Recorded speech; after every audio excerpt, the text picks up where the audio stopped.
Hey yo, what's up, fam? You already know the deal. Great vibes on 10 for the win. Yo, what's up, fam? You already know the deal. Great vibes on 10 for the win. Yeah, lift the stones, move the weight, come in, sit down, time to elevate. True talk, love loud, let's begin. Great vibes on 10 for the win. We coming in strong with the check going wild. Big laughs, big thoughts, that's the style. Heavy talk, but the heart stay light. Great vibes here to make you laugh all night. Put it up to 10, let the vibe begin. Hit that like my friend for the win. Drop that 10, let the love roll in. It's great vibes on 10 for the win. Hold it up to 10, throw a 10 in the chat. Throw a 10, like great vibes. Where the real ones at? Where the real ones at? Great vibes on 10 for the win. Yeah. When the combo gets deep, we don't shy. Truth hits hard, but the love stays high. Got the check going up, time to begin. Great vibes on 10 for the win. For the win, for the win, for the win, for the win. Drop your 10, drop your 10. Let's tune in, like a share, like a share. Check in, check in. It's great vibes on 10 for the win. Heavy stones get lifted, mindset free. Great vibes flowing through this energy. Talk deep, stay kind, feel the aftermath. Cause great vibes always here to make you laugh. Heavy stones get lifted, mindset free. Great vibes flowing through this energy. Talk deep, stay kind, feel the aftermath. Cause great vibes always here to make you laugh. Great vibes on 10, show that love. Hit that like, rise above. No hate, hate here, just real talk again. Welcome on, great vibes on 10. We coming in smooth, yeah, the check gon' spin.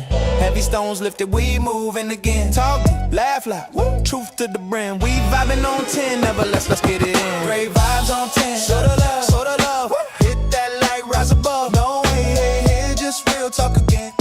Welcome on, great vibes on 10. Woo.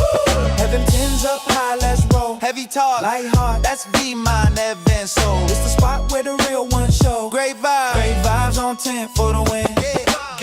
Drop a 10, let's begin. Woo. Hit that like, spread love, tap and you tune the great vibes. Let's get it, let's get it.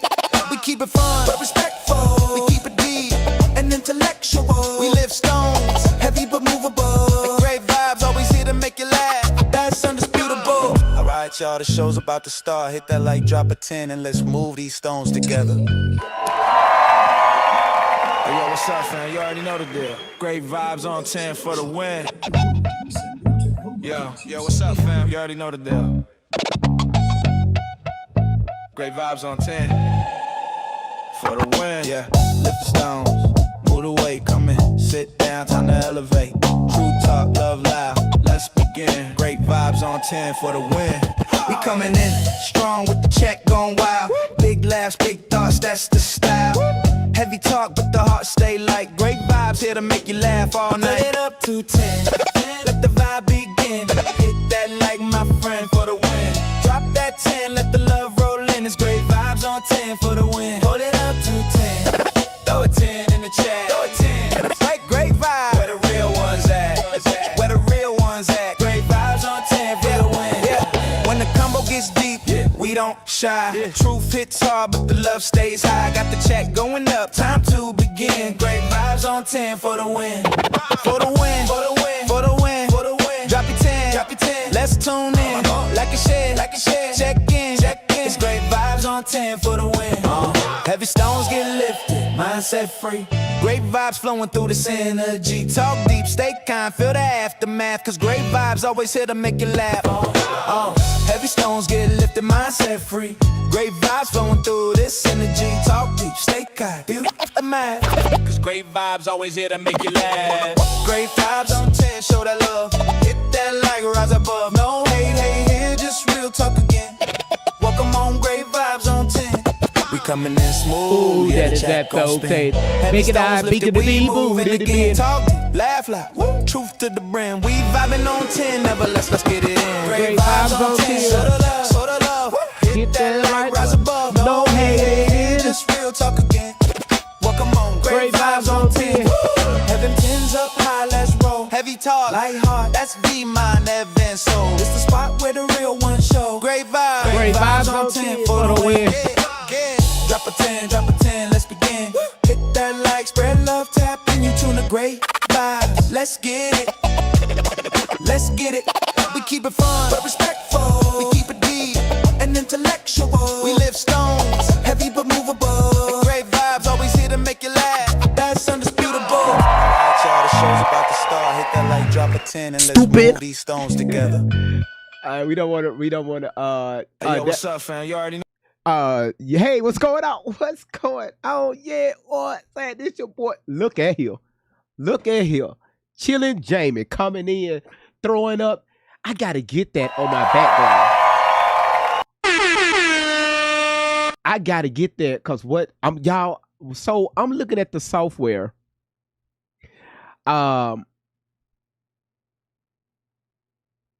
So I upgraded the software that I'm using when y'all do stuff like that, when y'all throw gifts like that. Chillin' Jamie. Cause I'm going to get to Shauna Girl in a moment, but let me do my monologue.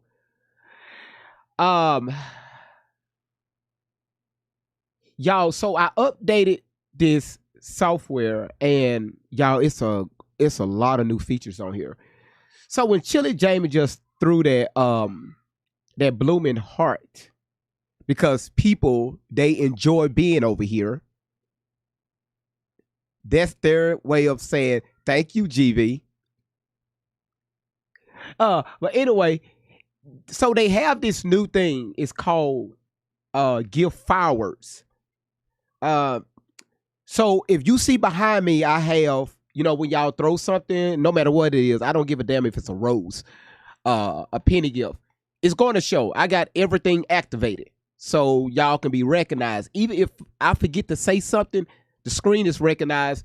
YouTube and Rumble will catch it. So when y'all go back and watch the replays, like boom, bing, there go my name, right? So this thing is, it say give fireworks. So when y'all throw something, it explodes into a fireworks. And I'm looking at it, and it's nice as hell. But so I may change it up and put it back here behind me. But that motherfucker is nice. It's nice. No, you said no. It's nice. Like it's nice. Like it's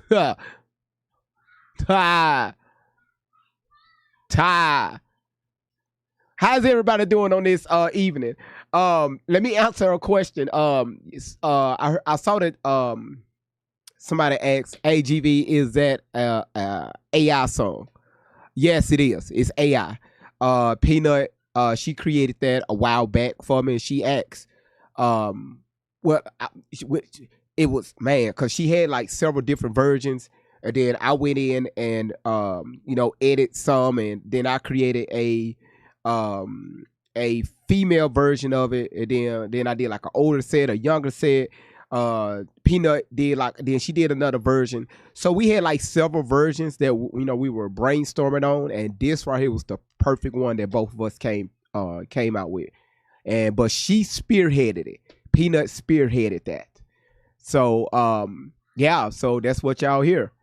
You said my husband hated that song so much he made up a dance for it. I gotta see your husband do that. I gotta see your husband do that.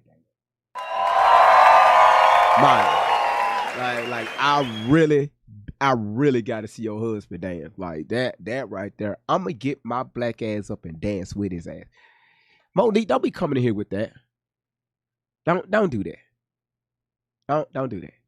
All right, because what y'all do is, and I could show y'all the screenshots. Y'all would throw that stuff, that rock star stuff, and y'all would screenshot it. And then y'all would send it to me.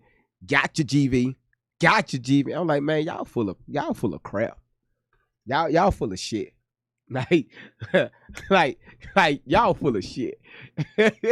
But again, it's just to show you, no matter what, people, they enjoy being here. They enjoy the company. It's positive over here. No matter what we talk about, we're going to end it off on a positive note, or we're going to try to throw positivity somewhere in there, because again, the topics that we deal with, they're very draining. And again, when y'all be commenting, you like, GV, man, god damn, like yesterday was ignorant on a whole nother level. the ignitism, the stuff Tory was saying on yesterday. Yeah, if you go back and watch the replays,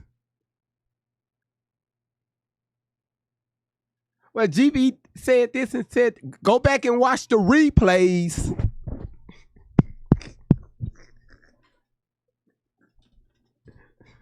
Boy, that's why I record everything. This is why I record everything, you know. Just, you know, sometimes you gotta record it. Cause you know you gotta record it because you know people gonna be people and they just gotta record everything. And so just go back and watch the replays. So the replays is just nice. Mm-hmm. Yeah, just watch the replays. Just watch the replays, you know. So Chelsea, we're going to see what Chelsea wants because tonight is going to be about Shauna Girl. We're going to do the part 2, and so that's why she's up here in the box. So we're going to get to her in a minute. Chelsea, your ass missed yesterday. Oh my goodness. No, because I was pissed off. GB, I got jumped yesterday, and I set myself up for it. I ain't gonna go into detail, but my feelings was hurt. And I got up and I was so mad I couldn't even come up yesterday. I had to chill out for the day. But I was catching up. I'm just catching up though. Don't worry about it. Listen, in the future, we're gonna talk about it. In the future. But just I'm telling you right now, you thought you was crashing out about Tory day before. Oh my goodness. Listen. I see. I didn't even finish because I was trying to hurry up and finish before you started. But yeah, I see what you talk about. I got my opinions. You go ahead, drop me. You Trump girl, you got it. Did you know Tory said she was getting raped by a boy in daycare? In daycare? Wait a minute. I'm tripping on the escalator. No, fuck the escalator. She said every time he came into the daycare, she would go at the top of the slide. And when she see him, she would pee, and she watched the pee go down the slide. Oh my God. Boy, I kept saying, where the hell is Chelsea? Where the hell is Chelsea when you need her?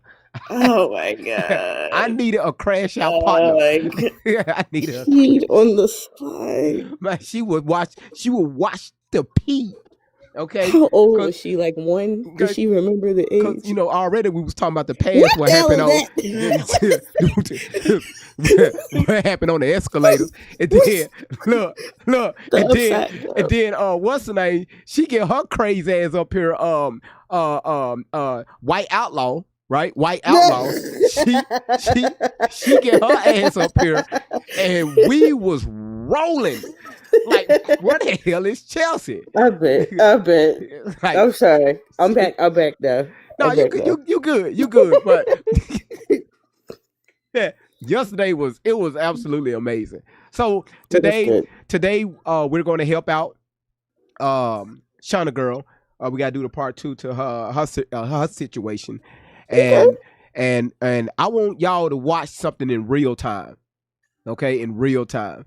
So Chelsea, good to see you. Thank you so much for coming up. Go ahead, drop me down. I'm listening. And listen, if I need a female opinion, trust me, I'm opening up the channel. Okay. Got you. I got you. Thank you so much.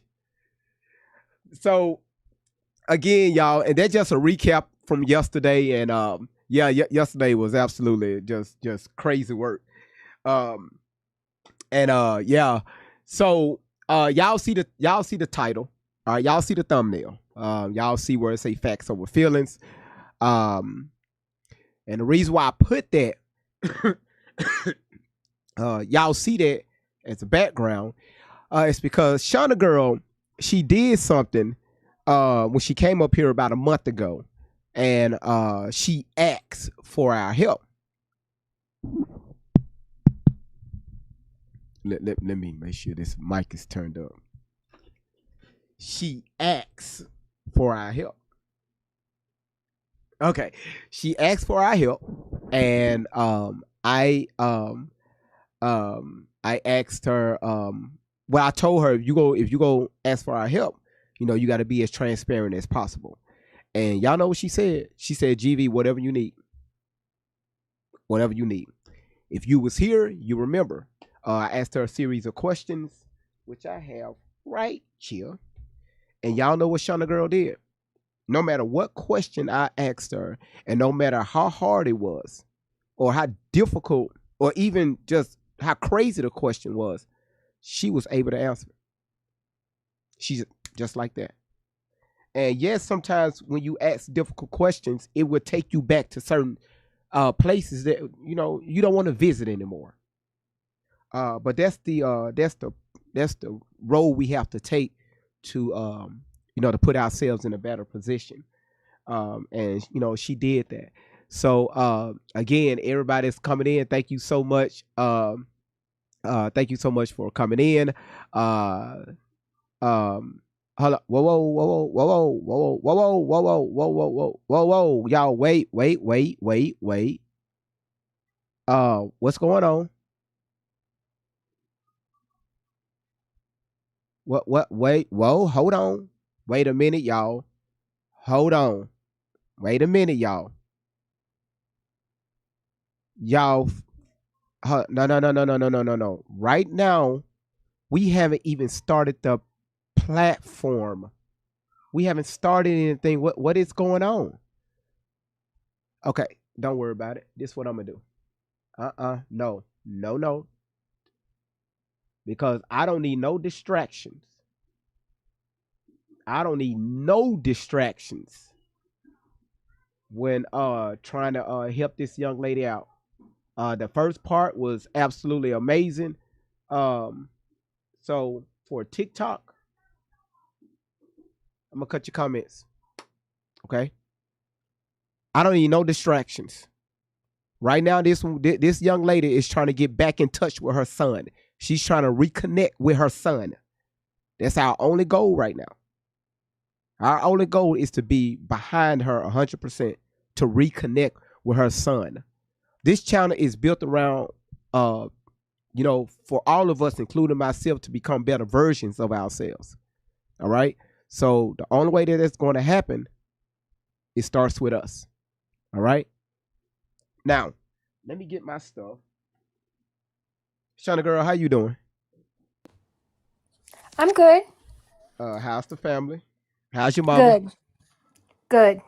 How's your I was daddy? just with they're both good. I have a stepdad too. How's stepdaddy doing? He's good. He's going through some medical issues, but he's good. He's going to be all right. We hope so. Okay, but that's We good. haven't got the results yet. Okay, all right. Well, Thank you for turning off the I just want to say this real quick. Thank you for turning off the comments because there was another live today and they were yeah, dragging don't even worry about that. okay. Yeah, don't even worry about that. All right. But women should never tear another woman Yeah, down don't for even worry. speaking her Don't e- truth. Don't worry about that. Right now, Okay, we focus on what goes on over here. I got you. All right. Let's see. You don't get so where we left off at. We was talking about um we got to the age of 33. Now let me ask you something, Shauna Girl. Yeah. From our last conversation we had, did you make any moves to try to get in contact with your son? I sent him a text. I got no response, and then I sent his father, and I called his father, but I got no response. Okay. And how long ago was this? Jordan, I texted him last week, and his father, it was a couple days ago. Okay. No response from now one of them. No. Do you and his father, do y'all have a healthy relationship? We used to. Okay. Okay. So do you think that's probably why he haven't responded? He hasn't responded. Well, he's obviously going to take our son's side. I don't know what's been told to Jordan, and I don't know what Jordan has said to his father. So I believe they're feeling the same. Okay. Well, let me ask you this. Do you do you blame him? No. Okay. So tell us what happened. Okay, so we started when we did part one, we bagged all the way back. Okay, and we was talking about what even at the age of 5, and we got up to the age of 33 with you. So hmm how was your life at the age of 33 with your son? And At the age y'all, of 30, and y'all was using your new place by then, right? yeah, I was in Long Beach, and 33, I mean, our relationship was good. Define good. I mean, at that time, his father lived in Bellflower and I lived in Long Beach, and I had him every Wednesday and every other weekend.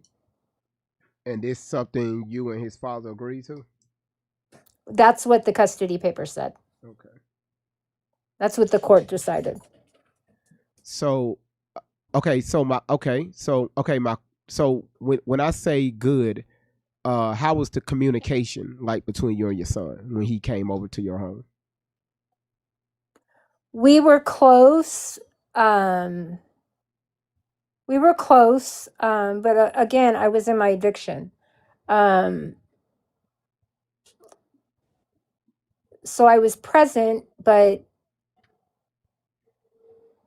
I wasn't fully there, if that makes sense. Mm-hmm.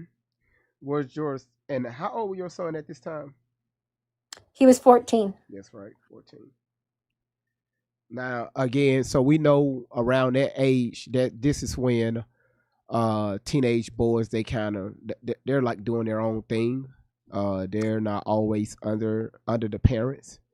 Um, so Well, let me just say this. My oldest son is Portuguese, okay, and my youngest son is mixed with black. okay. And he had an issue with that. There was Issue an issue. with what? Well, I believe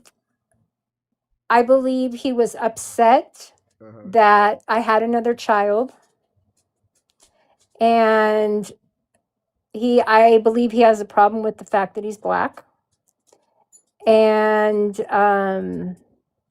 I believe he has resentment because I didn't fight more in court.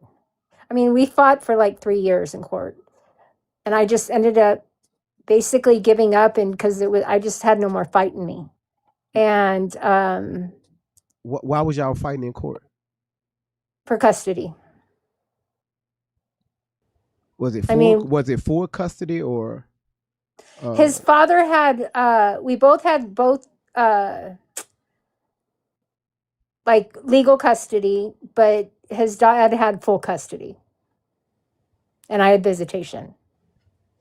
so I'm assuming that their father was trying to prove that you wasn't a good fit for y'all children at the time.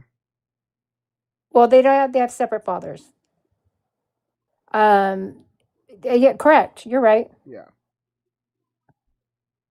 So that's why y'all was back and forth in the courts for about 3 years. Well,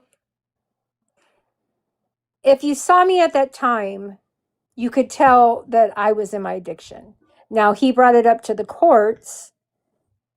They did a hair follicle, and for some reason, it came back clean. But we continued to fight in court. Okay. All right. Okay. Uh wow. Okay. And So let me just say this real quick. I'm just taking notes. Go ahead. I'm in therapy, Okay. and I'm in trauma therapy, Okay. but Okay. Trauma therapy. Okay. but the last live that we did, I'll be very honest, a weight was lifted off my shoulders.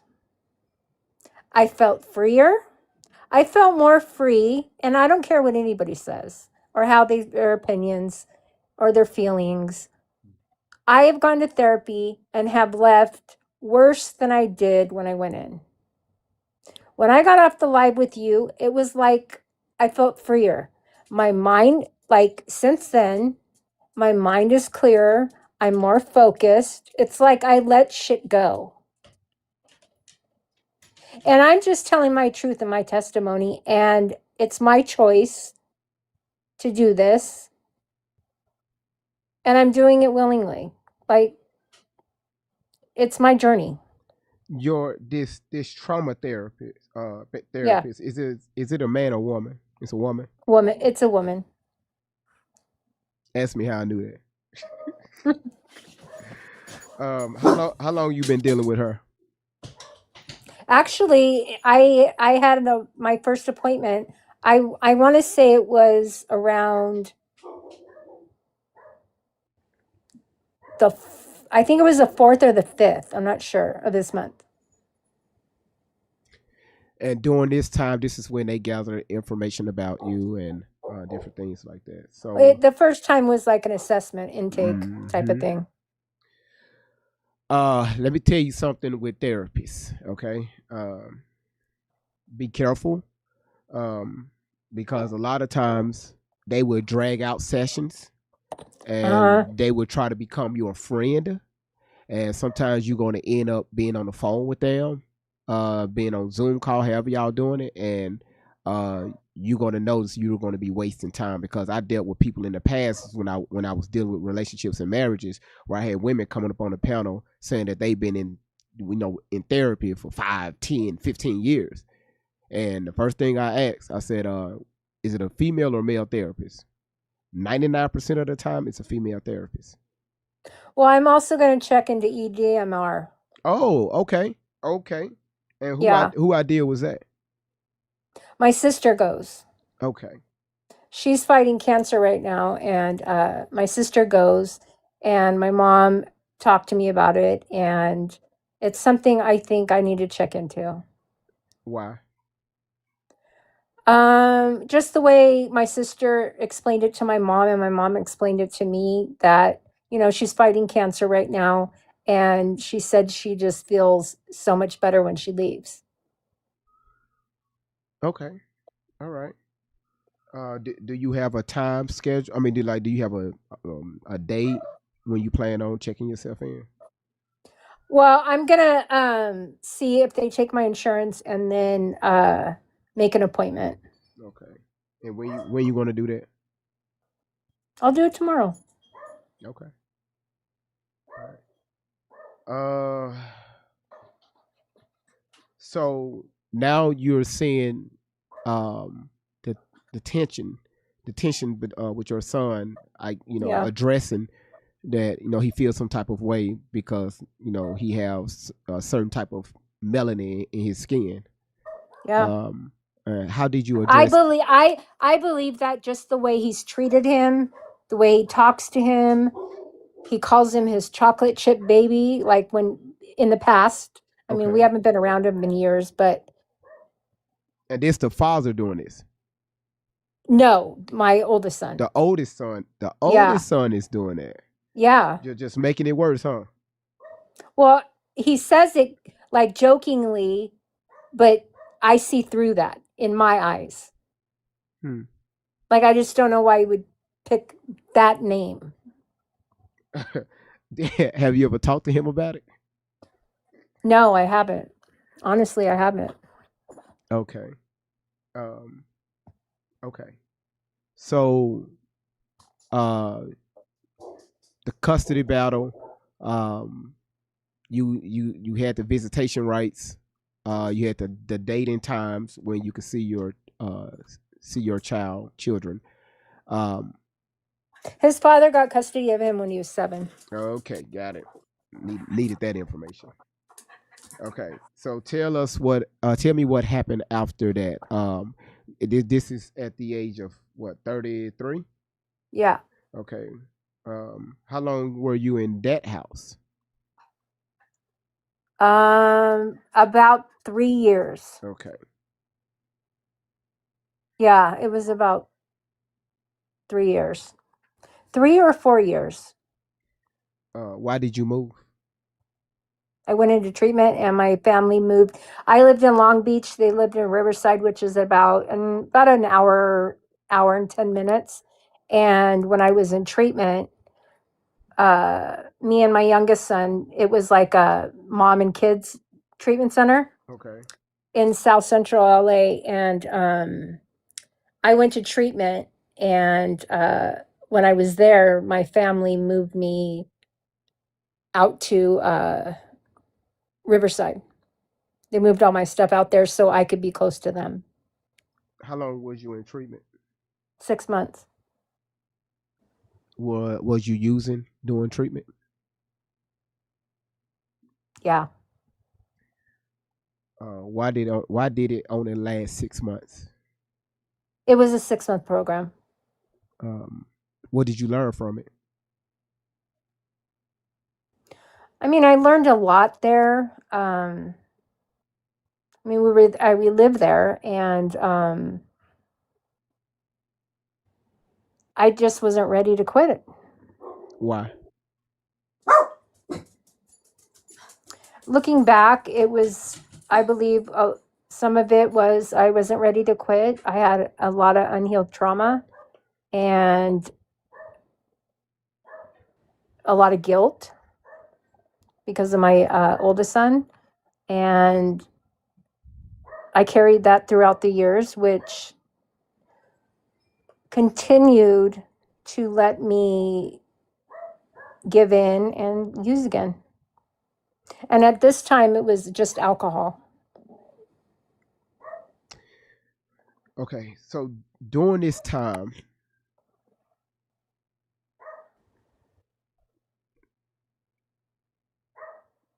did your children ever witness you drink and get intoxicated?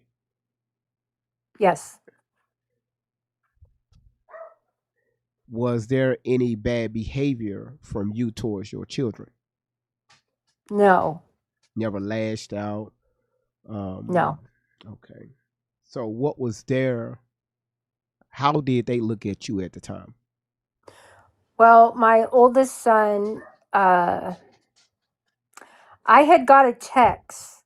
He was at this time, he was like 16. I got a text from his stepmom that said, Jordan doesn't want to go to Shauna's anymore. So I immediately called his father and I said, what is this text about? And he goes, oh my God, she was trying to send it to me. But I know she did it. I mean, when you're texting somebody, Mm-hmm. I believe she did it on purpose to let me know Jordan didn't want to come with me anymore. And he stopped. Why?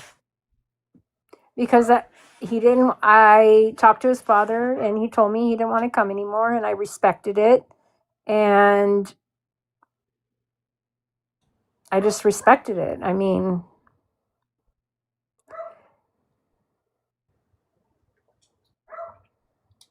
This, and he never said why. I never talked to Jordan about it, but I just talked to his father, and his father was just like, he doesn't want to come anymore. And it was because the alcohol. Okay. And he was disappointed I went to treatment. He was happy. His grandma brought him the day I was leaving for treatment, and they were happy. What year was this? Oh God, Justice was born in 2007. So this was about 2010. 2010. Yeah. This when you were 37. Yeah. Because I had Justice. Well, no, because I had Justice when I was 32. So this would be 35. You was 35 when this was happening. No, 36. I'm sorry, 36. It's okay. 36 years old.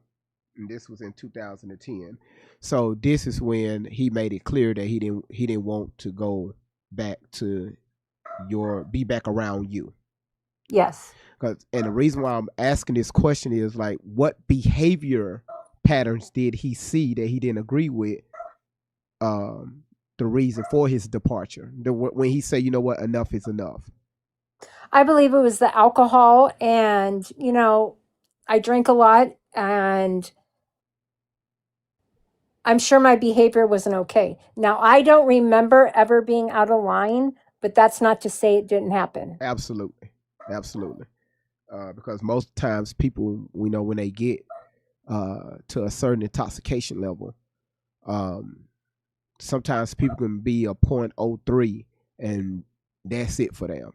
Right. 0.05 can do it, 0.07, let alone 0.08. But a lot of times when you're inside your house, you're well above 0.010. Yeah. And because again, you're not trying to go anywhere. You trying to suppress things that cannot be addressed at the moment. So a lot of times people will turn to an external substance, wherever it may be, drugs, alcohol, to try to deal with it at that moment so they can move forward in life, live to see the next day with a clearer mind. And sometimes it will get the best of us like it did you. Okay. Well, and there was like it just seemed like when he was with me, when Jordan was with me, it just seemed like there was always an elephant in the room. And it was never addressed. No. So now you're using, your son recognized it. There's no man in the house to come to terms with what's going on or to address what's going on. Right. When your son was going over to his father's, I'm pretty sure that y'all's son was having this conversation with him. Oh, I'm sure. And men being men, it's not going to always be brought up. Okay. Because again, men step back and you'll try to see exactly what's the best way to tackle this. And again, in 2010, now, okay, look at this. When you first started using as a teenager, Yeah. And this when you were using other things. Yes.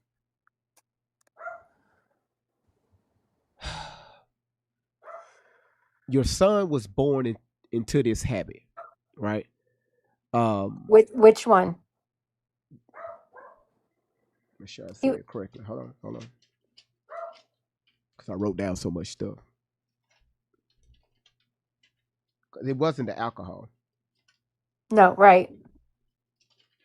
Did I ask for the rug type? Yeah, it's hold on. METH. I didn't write it down. I put a star by it and I put an M. So that's what I mean by that. Okay. Yeah. And again, I have it's right here. So I guess on the bright side, you had a healthy son. Yeah.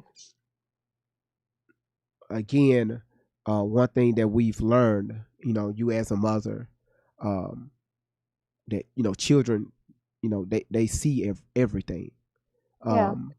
Even because I even had to learn that when we don't think they're looking and watching, they're looking. Yeah. How many times you watch your son sneaking around the corner to try to see what you were doing, and you were like, I see you when he was like a toddler, or 7, 8, 9 years old. Even if we're having a conversation over the phone and we think we're being private, the kids can pick up on that. So again, we got to look at this, how long your son has seen you go from one thing to the next. And then, use this, and then he's looking at behavior. Maybe he wanted to talk to his mother and bond with his mother, but he can't because look at what his mom is doing. On top of, doing what you was doing out in the club. Okay. Right. So that you created that disconnect for him. Because Yeah. one thing that we know with mothers, the sons are going to be connected to the mothers and the daughters are going to be connected to the fathers. So the time where he needed you the most, you wasn't available because you was worried about what you had to do to live to see the next day. Yeah. And then moving around from place to place, that didn't make it no better. And then jumping No. from in one bed to the next, going from one man to the next, that still didn't make it no better. No. Okay. So all the way up until 2010 when he said enough was enough. Again, I think I asked this already. Do you blame him for doing that, making that decision? Not at all.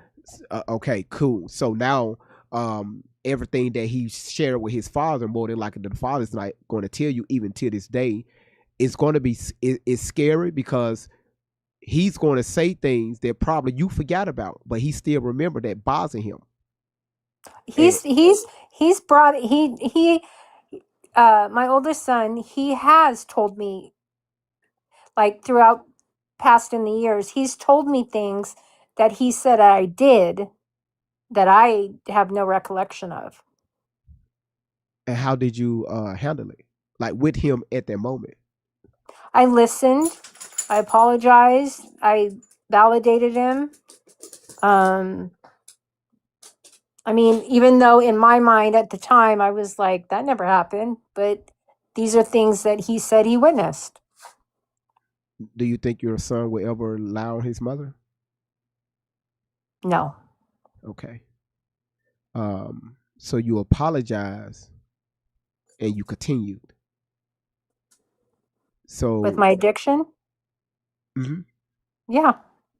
So was it really an apology? No. Now you see how he see it?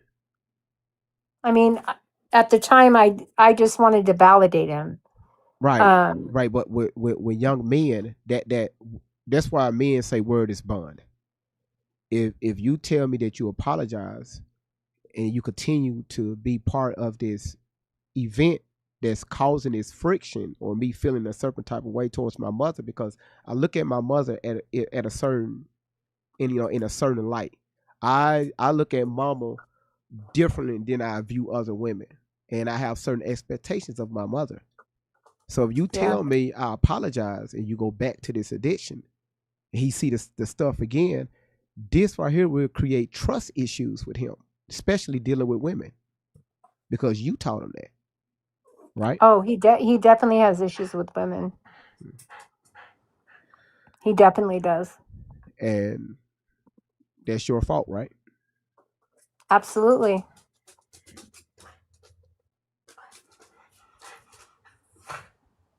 Now,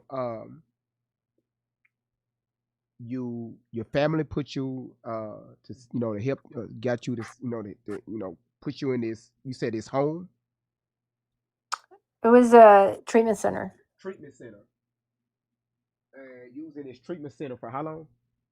6 months. 6 months, and this right here was still around the same time, 2010, 2011. It was 2010. My youngest son turned 3 there. Okay, got it. All right. So what happened after you got after the out the treatment center? I went to a sober living in Riverside. You check yourself in, or your family did? Family did. Why didn't you do it?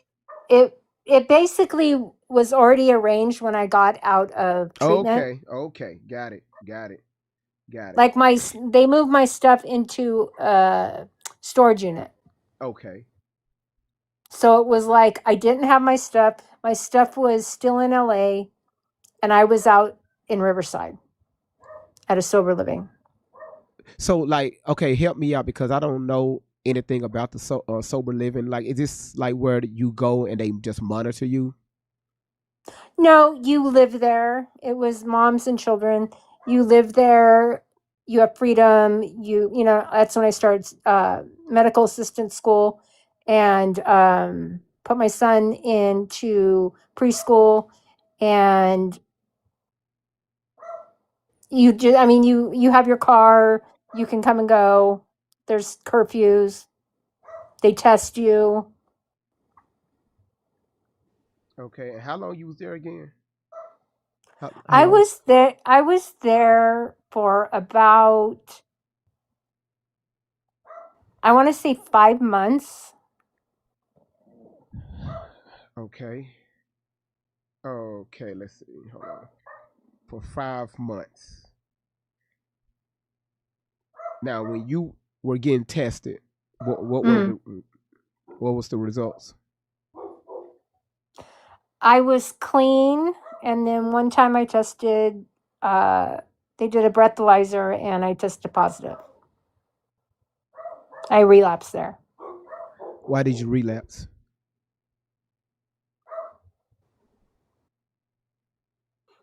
Honestly, I just wasn't ready to quit, and I gave into the craving. Do you remember what you was thinking about at the time that caused you to reach over and pick up that bottle? Like what Well, like what surfaced here?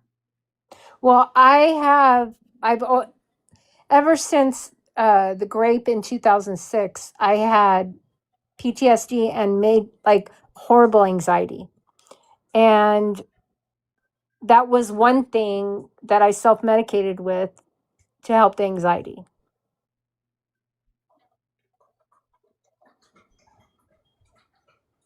Okay. Did you have a personal doctor at the time to Yes. so Yeah, I did. did you bring this up to your doctor? No, Why not? because, well, I didn't want to admit it to my doctor. I didn't want it documented. And at the time, he was giving me Xanax Okay. for my anxiety Hold on, sweetheart. Okay. You did that wasn't the cause. You was doing that for yourself. because he was giving me Xanax. Now, if I had told him, because I was already in medical assistant school, if I had told him I had an addiction problem, he wouldn't have given me the Xanax. Right. Okay. Uh, okay. All right. Okay. So again, you lied to yourself. Absolutely. Okay. Let's see. Let me see. Put this down.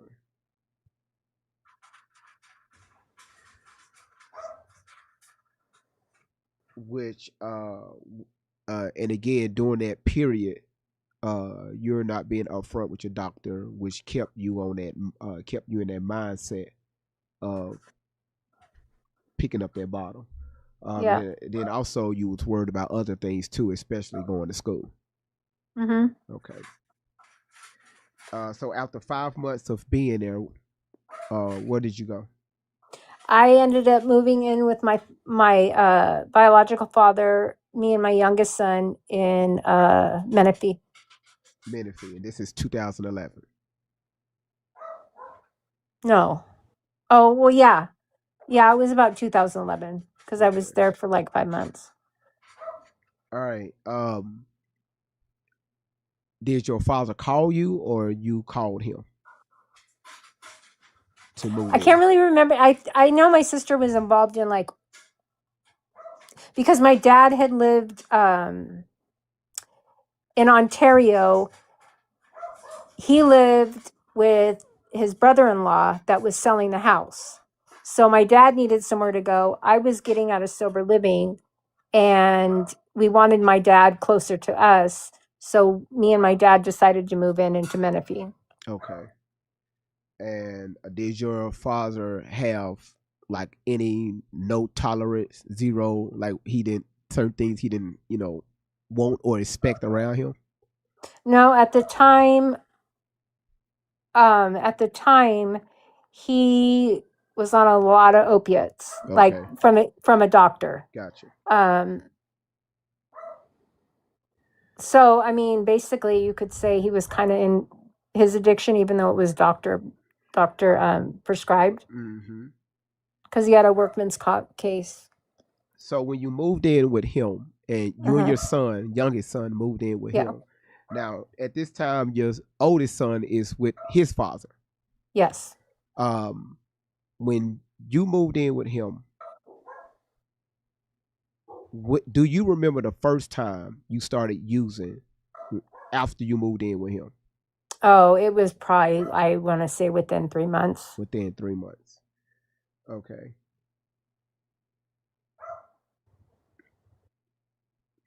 And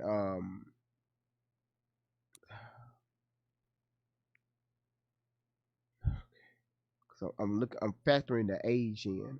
Now, have you ever been out of character around your father? Oh, yeah. And how did your father address you? Well, now, if you remember about when I was 5, Yeah. Yeah. okay. So, and I want to say this.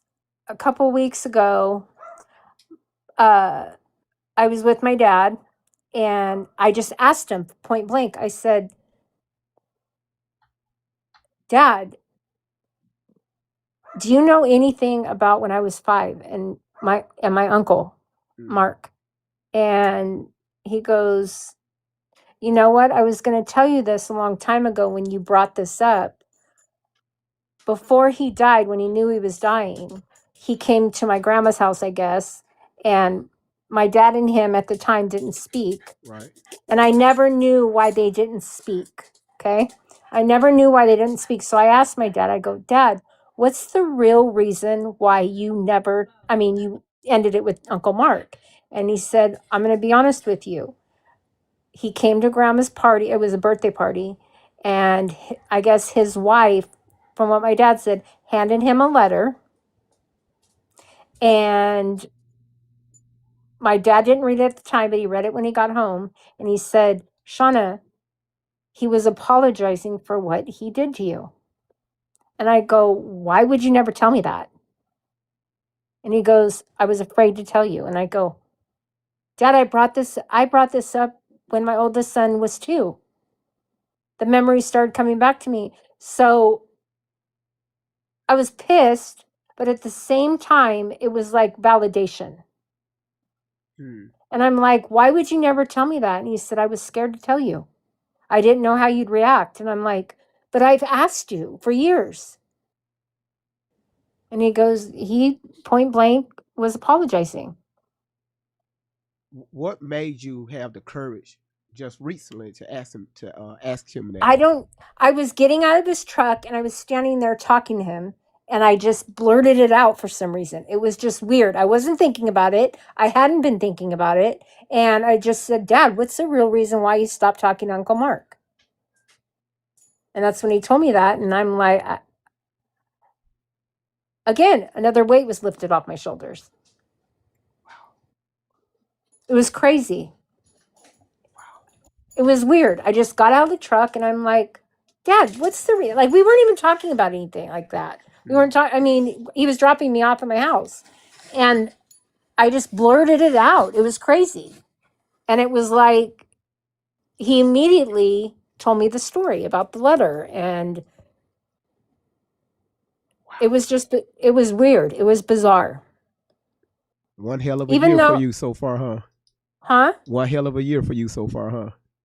Oh, it's been crazy. It's really been life-changing. Well, I'm proud that you were able to get that out, at least to somewhat get clarification on, because again, you had it hasn't been talked about in over what 40 years, and over, how old are you? 52. 52. Yeah, in over 45 years. So yeah, for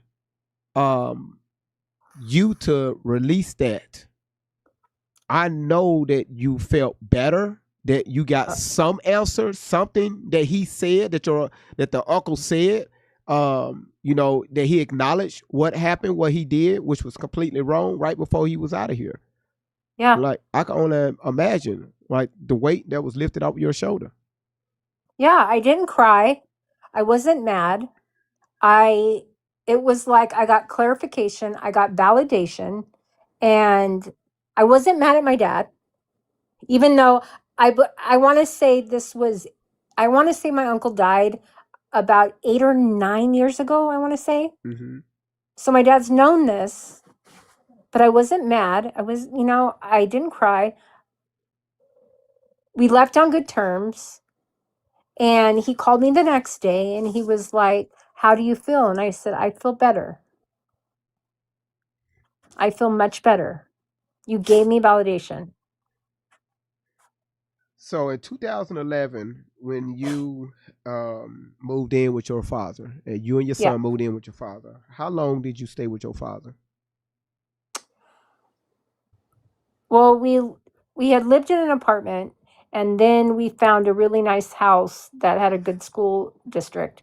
So we moved into a house. Okay. And how long was y'all together, you and your father? Um Now at the time, that's when I was drinking, Mm-hmm. and I constantly was drinking and drinking, and I would get angry with him. Around your son. Yeah, yeah. My youngest. So not only your um your you your oldest son stopped dealing with you because of your behavior patterns. Now you're teaching your youngest son how to follow in his oldest brother's footsteps on how to view you as a mother. Because at this time you wasn't a mother, you just another woman Who, to my oldest? to your youngest. I Because mean, a mother, um, a mother. I can't. One thing I can't do, Shauna girl, um, is tell a mother how to be a mother. Just like a mother can't tell a father how to be a father, right? right.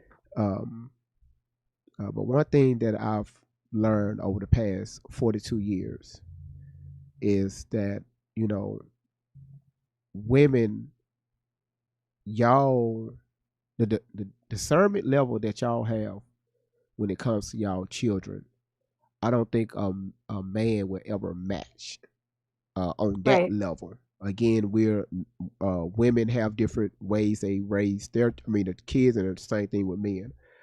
Um, the reason why I said another woman is because not only after um, you went for treatment and then you went into the home.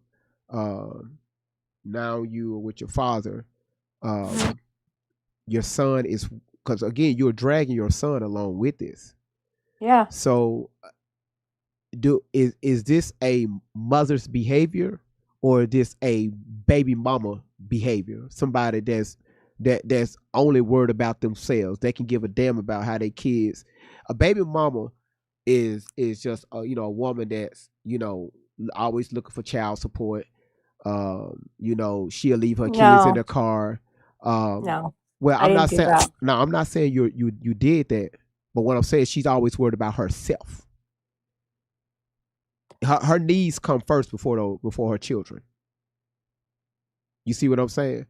So the I reason why, mean, the drinking was a priority, but but even though I was drinking around him, I would but what? anytime you use the word but, that negates everything after. I mean, what you finna say now, it negates everything before it. You're right. You're right, cuz I say that to people now. Um he witnessed me being aggressive towards my dad, yelling at my dad, but I was present, but I wasn't. But I understand what you're saying. But no, I didn't get child support. I didn't go after child support. That's not what I was saying. What I'm again, I said that she's worried about her needs first, her needs. At the All, time, yes. yeah. So that's I just use those as examples. Again, Oh, just okay. don't focus on that. So you're at the time you were teaching your son, your youngest son, the chocolate drop. How Chocolate chocolate chip chip baby. chocolate chip baby. How to follow the footsteps of his oldest brother. You was teaching him how to view you the same way your oldest son already views you at the time. No, I wouldn't agree with that Tell me why. because I was all he had. And basically,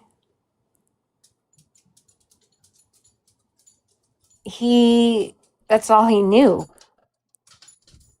But yes, my drinking was the priority. My drinking was the priority, but my oldest wasn't around. Like my oldest son stopped coming around when my youngest was 3.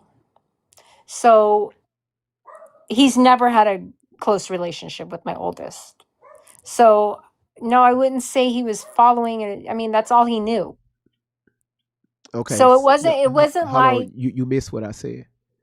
okay. What I'm saying is now let's back up before your youngest was even in the picture. When you was dragging your son, your oldest, from place to place, when you was using at the time, he was, Yeah. he knew what was going on with that, and then from one relationship to the next, he was witnessing that.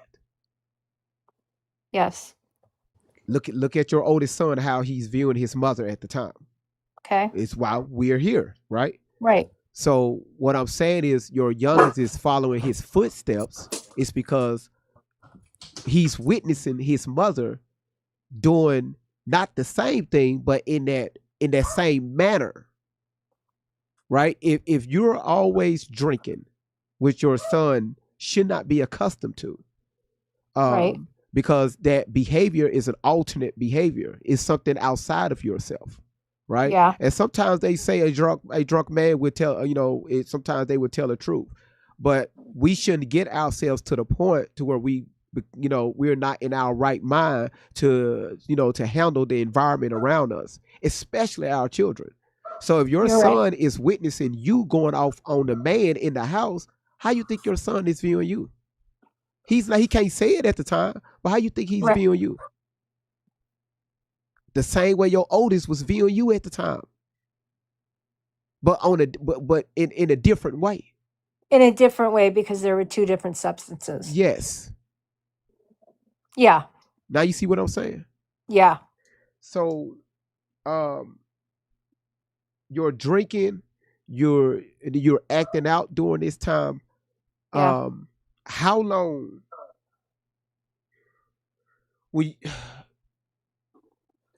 Okay. Have your father ever called you out in front of your son while yeah. drinking? Yeah, we would get into it.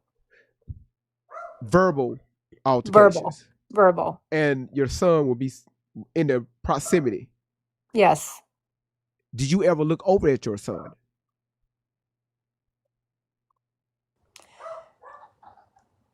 Or was you too ashamed to look at him?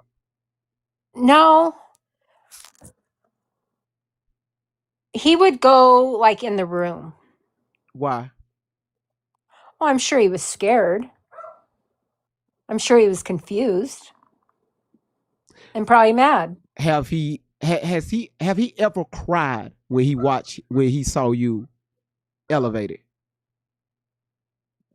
I don't remember. Because a lot of times when it's an unknown behavior, they will cry first because it's like a shock to them. Like they don't want to see mama hurt, so they will cry. Then when they constantly see that behavior, they will excuse themselves. Well, he actually started acting out. I didn't even get to that part yet. So explain acting out. Oh God, he would. At this time, when we lived in the house, he was going to kindergarten. Oh, So Huh? I said, oh crap, this is where it's about to get gooder. I know. He was going to kindergarten, and I mean, I got calls every day, And what was the cause? What was your son doing in class? throwing shit across the room, throwing chairs. I mean, there was 2 times he threw a rock through the front window, shattered the whole glass. Like, I'd be driving or sitting at a light, and he'd jump out the car Hmm. because I didn't have the child locks on at the time. I ended up turning those on, and He's 5 years old. yeah, Okay, keep going. um, he just. I mean, it was a reaction and a result of what I was doing.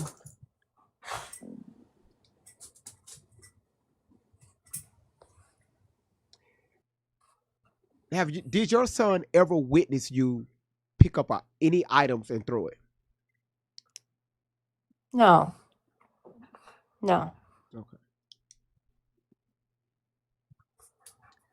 So everything that he was witnessing at the house, he took it out that way at school. He was acting out at school.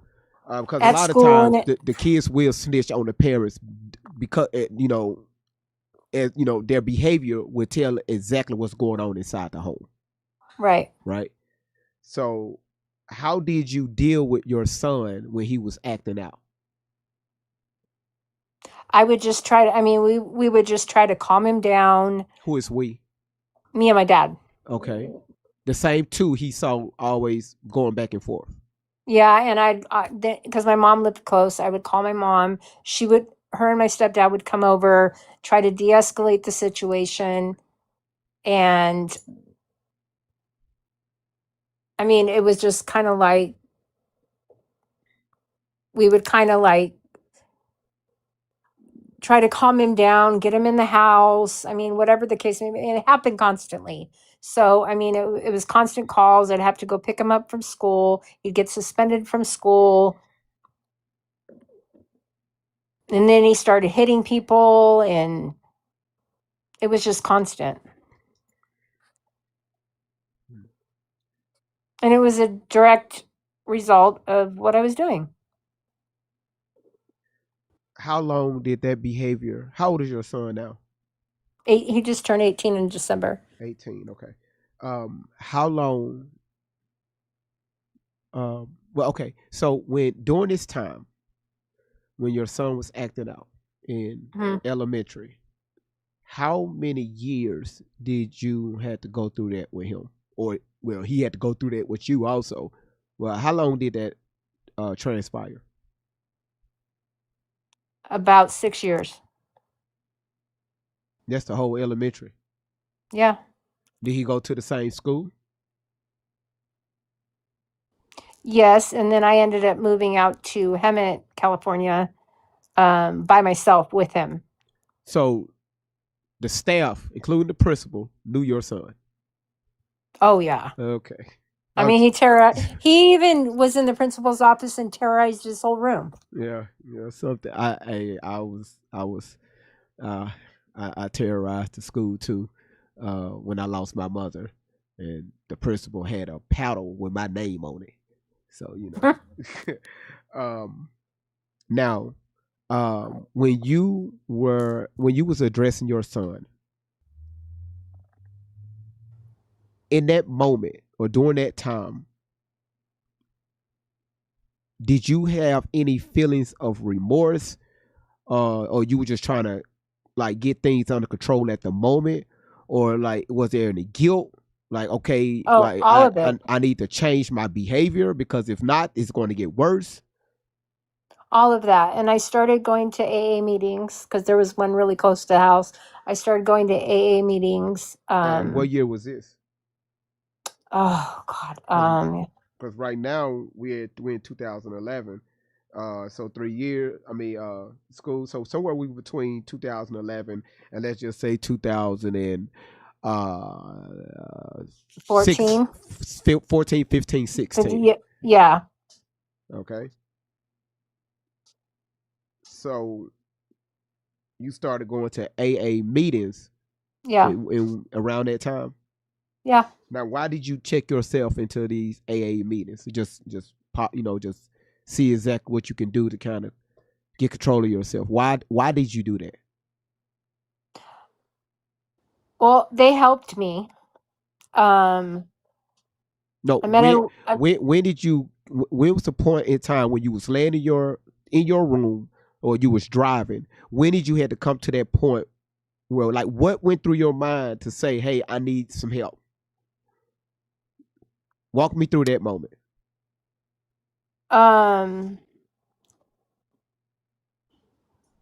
It was like basically like you either go or we're calling CPS. My mom.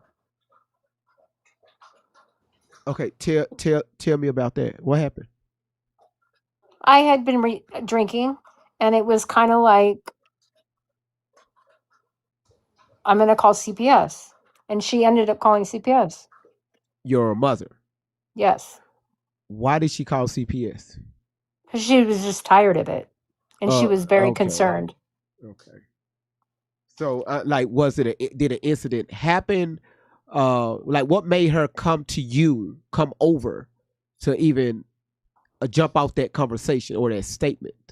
She kept saying it and telling me and threatening me with it, and in my mind, I was like, she'd never do it. And she ended up. I want to say she faxed them something. I faxed them a letter. And the letter probably about just concerned. Yes. And CPS reached out, I'm assuming, or they came over. They came over. And what was their assessment? He ended up going with. They took him out of the home, and he ended up going with my mom. Why they take him out the home? Because they showed up and I was drunk.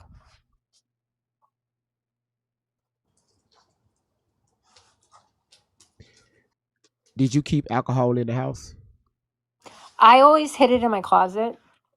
Like it was. I was the kind of drinker that I drank by myself, and I always kept it in my closet, like hidden. Do you remember what drink you was drinking? Vodka. Woo, okay. CPS came over. You was intoxicated. Did you get into it with the caseworker? No, I was scared. Was your father in the house? Yes. Did they ask him questions? Yes. They separated us. Was that them removing him from the house, was it best for your son? At the time, I didn't think so. I was angry. But I was angry at my mom, and I was angry with CPS, and I was angry with my dad. But yeah, of course that was the right thing to do. It just at the time you didn't feel like it was the right thing to do. No. So, what year was this? Was this around the same time? Yes. Okay. So, after they came and removed your son from the home because of your behavior, we're not going to talk about your father, because of your behavior.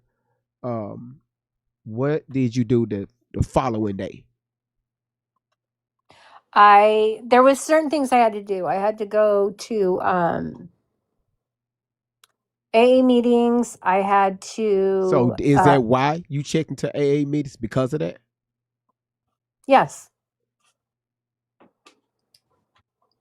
Okay, so it took the government to get involved. Yeah. To remove your son. Wow. Okay. All right. So you checked into AA meetings, and I'm listening. I checked into AA meetings. There were certain things I had to do, like I had to go to outpatient. I had to get therapy.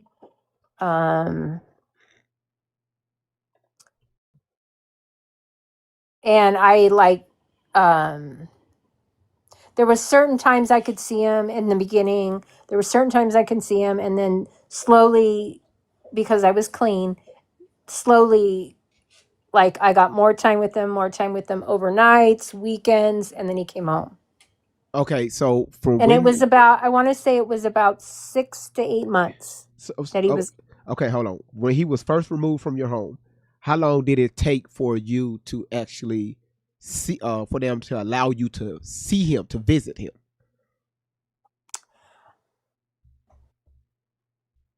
I think I couldn't see.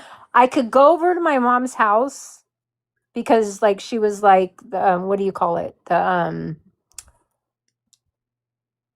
not supervisor, but she was like oversaw it. You know what I mean? Mm-hmm. So I'd go over there and have dinner and stuff like that, but I'd have to leave. And then, I mean, I lived like 5 minutes away from her. And then slowly he started coming back. I was clean. So he started coming back, and the worker just felt comfortable with him coming home eventually. What was you? I mean, was you really clean? Yes. Okay. So you got your son back. What year? Now, was this in? Was this the same year or this in 2017?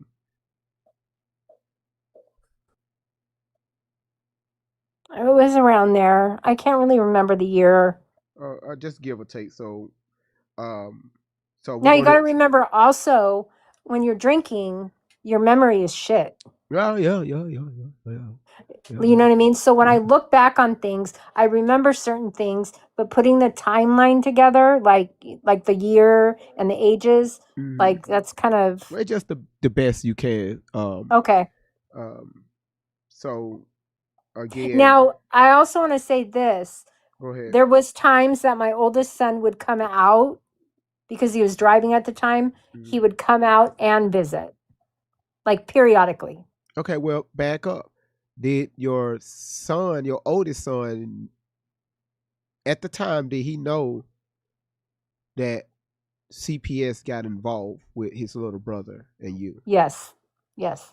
Did your son ever talk to you about that? No. Huh. That's very important right there. Very important. No, he never did. That's a crucial detail. Yep.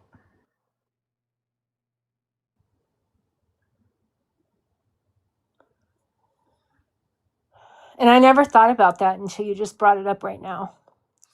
I never addressed it. He never addressed it with me. It was kind of like an unsaid thing, but of course he has resentment and anger about it. So in 2017, you get your son back. You got yourself clean. How long did it take for you to relapse? I had moved out to Hemet and by myself with my youngest, and it was probably like 3 months.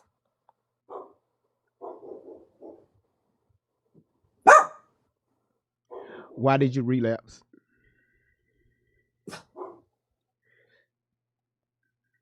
And this Craving. was back to alcohol, right? Yeah. So hold on. So when you were going to those AA meetings, and you was, I'm assuming, talking to other people. Yeah. It was like I met a lot of good people. I met a lot of good people there. And it was yeah. So I know it was like a lot of debriefing going on too. I mean, there was like 50 people in the room at the time. And you were able to stay away from the bottle during this time. Yes. Because you was around like-minded people. Yeah. I got a sponsor. You got a sponsor? Oh, yeah. Okay. All right. Okay.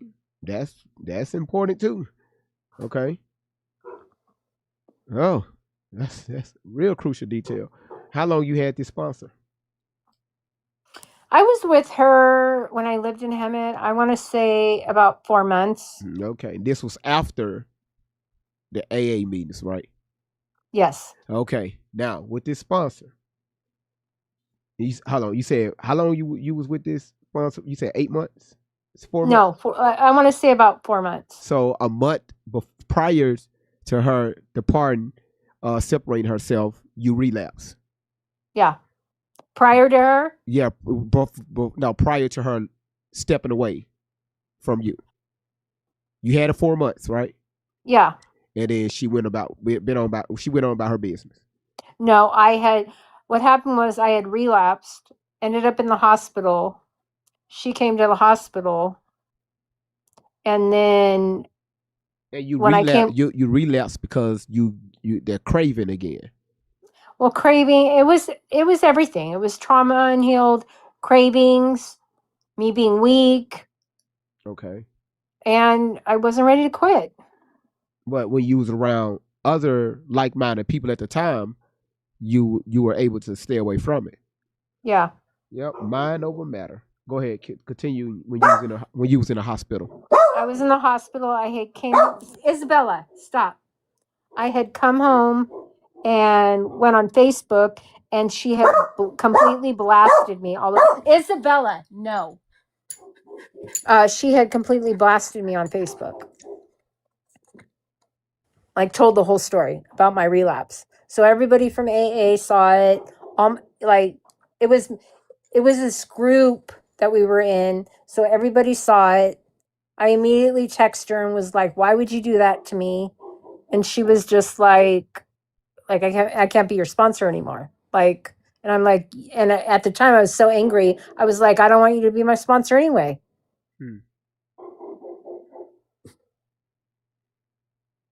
And of course, that was my excuse of my sponsor did this to me. I'm going to keep drinking.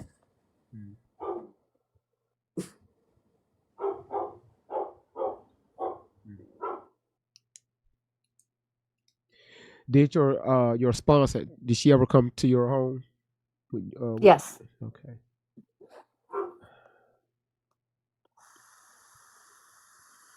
Okay. So you and your sponsor, y'all went y'all separate ways because of social media. And what happened after that? How long was you in the hospital? Oh, like it was like, I want to say like 6 hours. Okay, outpatient, in and out. Yeah. And where was your son at the time? With his grandmother? No, I can't remember. I can't remember where he was. Because of that alcohol. Yep. All right. So I honestly don't remember where he was. So when you got out the hospital, what was your priority when you got out?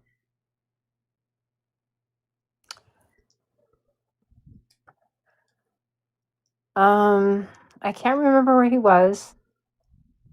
I went home. I know I went home. Mm-hmm. Shit, I can't remember where he was. I want to say I had dropped him off at school and went directly to the hospital.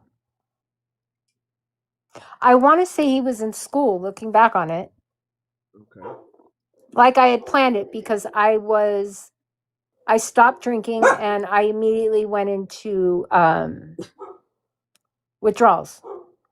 So that's why I went to the hospital. So I want to say I dropped him off at school and I went directly to the hospital. And I remember telling the nurse, like, yeah, I had to leave because I had to go pick my son up.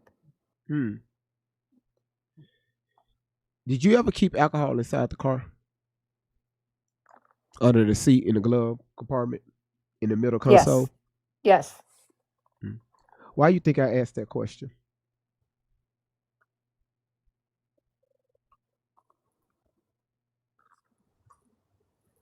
I don't know why. Because looking at my timeline, all the way back until, well, I'm not going to go that far back. just looking through my timeline, and again, I'm looking at behavior patterns. You said that you kept alcohol in your closet, Hmm. but according to my notes, that's why I presented that question because I knew the answer to it already. Um, Question number two: if it was in your car, I mean, you was behind the wheel drinking.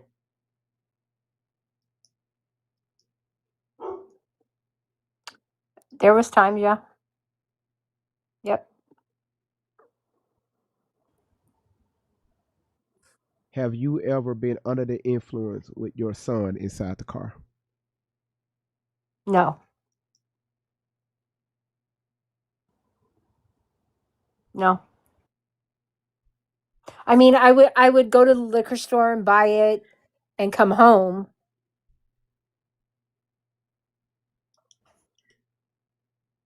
But no, I never drove with him drunk. Have alcohol ever been in your system with him with him being in the back seat in his car seat?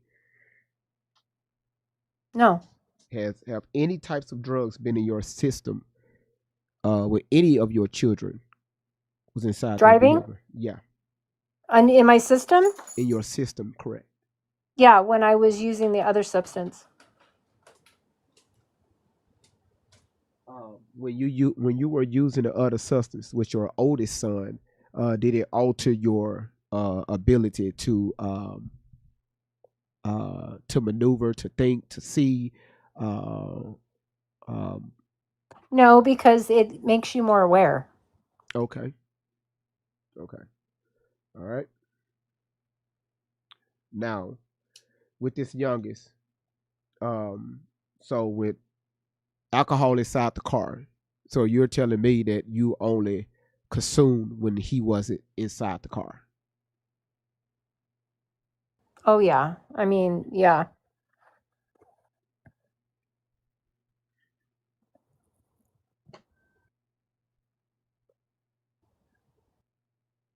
And there was one time my oldest came out um to my sister's, and he was drinking. Who I was wasn't whoa, whoa, whoa? Who was drinking? my oldest. Before we even get to that, before you even go that route, Okay. um,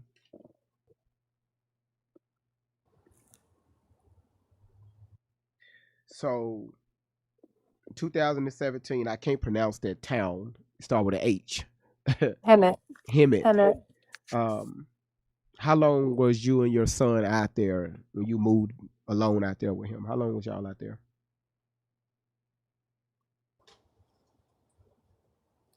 Um he ended up going to junior high school out there, so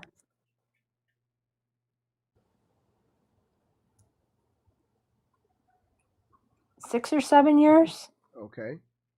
Okay. All right. So that's gonna put us in what, about 3 years ago? No. No. Because I've been in my house now for 6 years, so So 2017, you said 6 or 7 years.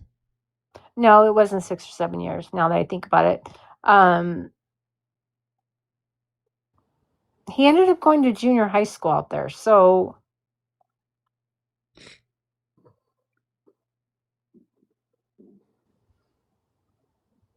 So um what 4 years? yeah, maybe 4 years. Okay. So we're gonna put this in 2021.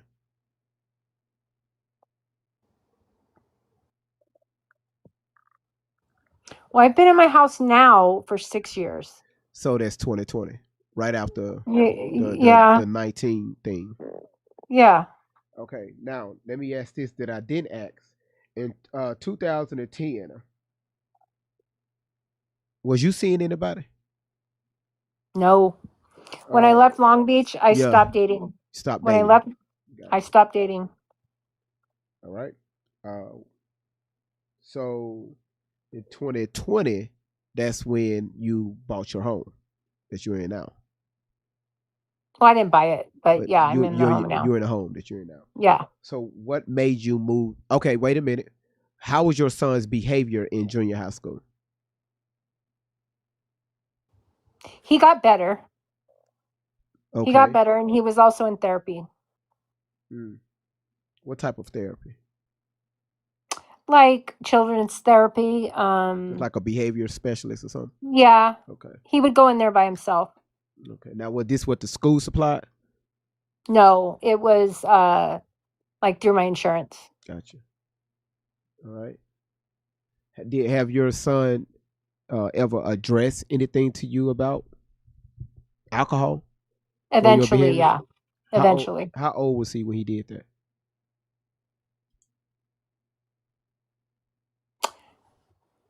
It wasn't until we moved into the house now. And again, that's all he knew. Yeah, absolutely. That's all he knew. Okay. Now, okay. And you say he's about to be 18. He already is 18. He 18 now. Okay.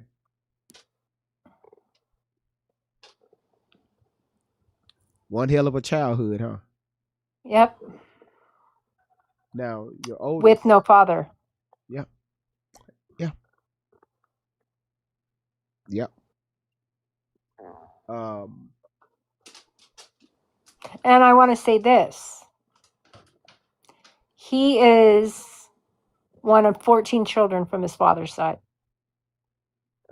Have he ever met any of his other siblings? One of his oldest brothers, he goes to college up north, and he reaches out periodically. But just never like a face, like No. Okay, got it. The last time he saw his dad is when we lived in Long Beach, and he was like 2, and he took him to McDonald's. How old is your oldest now? If I'm 32. 32. Why the hell I get 33 from? No, he's 32. He's 20 years younger than me. Okay. All right. How old was your son when he started drinking? Oh, he started drinking with his dad. Oh God. So he was probably 20, 21. Now I want to say this. The one time he came out to my sister's, I wasn't there. He came out to my sister's. My cousin's husband's cousin came to the party. Now, mind you, they were black, the 2 men, and my oldest son thought that the cousin was one of my exes and tried to fight him. And he wasn't my ex, but my oldest son, Jordan, I think related, and me and my cousin were really close. So I think he just assumed, and he was drinking and flipped out, just flipped out. My sister called me and was like, Jordan's trying to fight him. And I mean, A, was angry, resentful. I believe was pissed that I was dating black men. And just associated the situation and assumed and reacted. And he had been drinking. Have your son ever made this statement? Which one? Which son? The oldest one. You only care about yourself. No. You never loved me.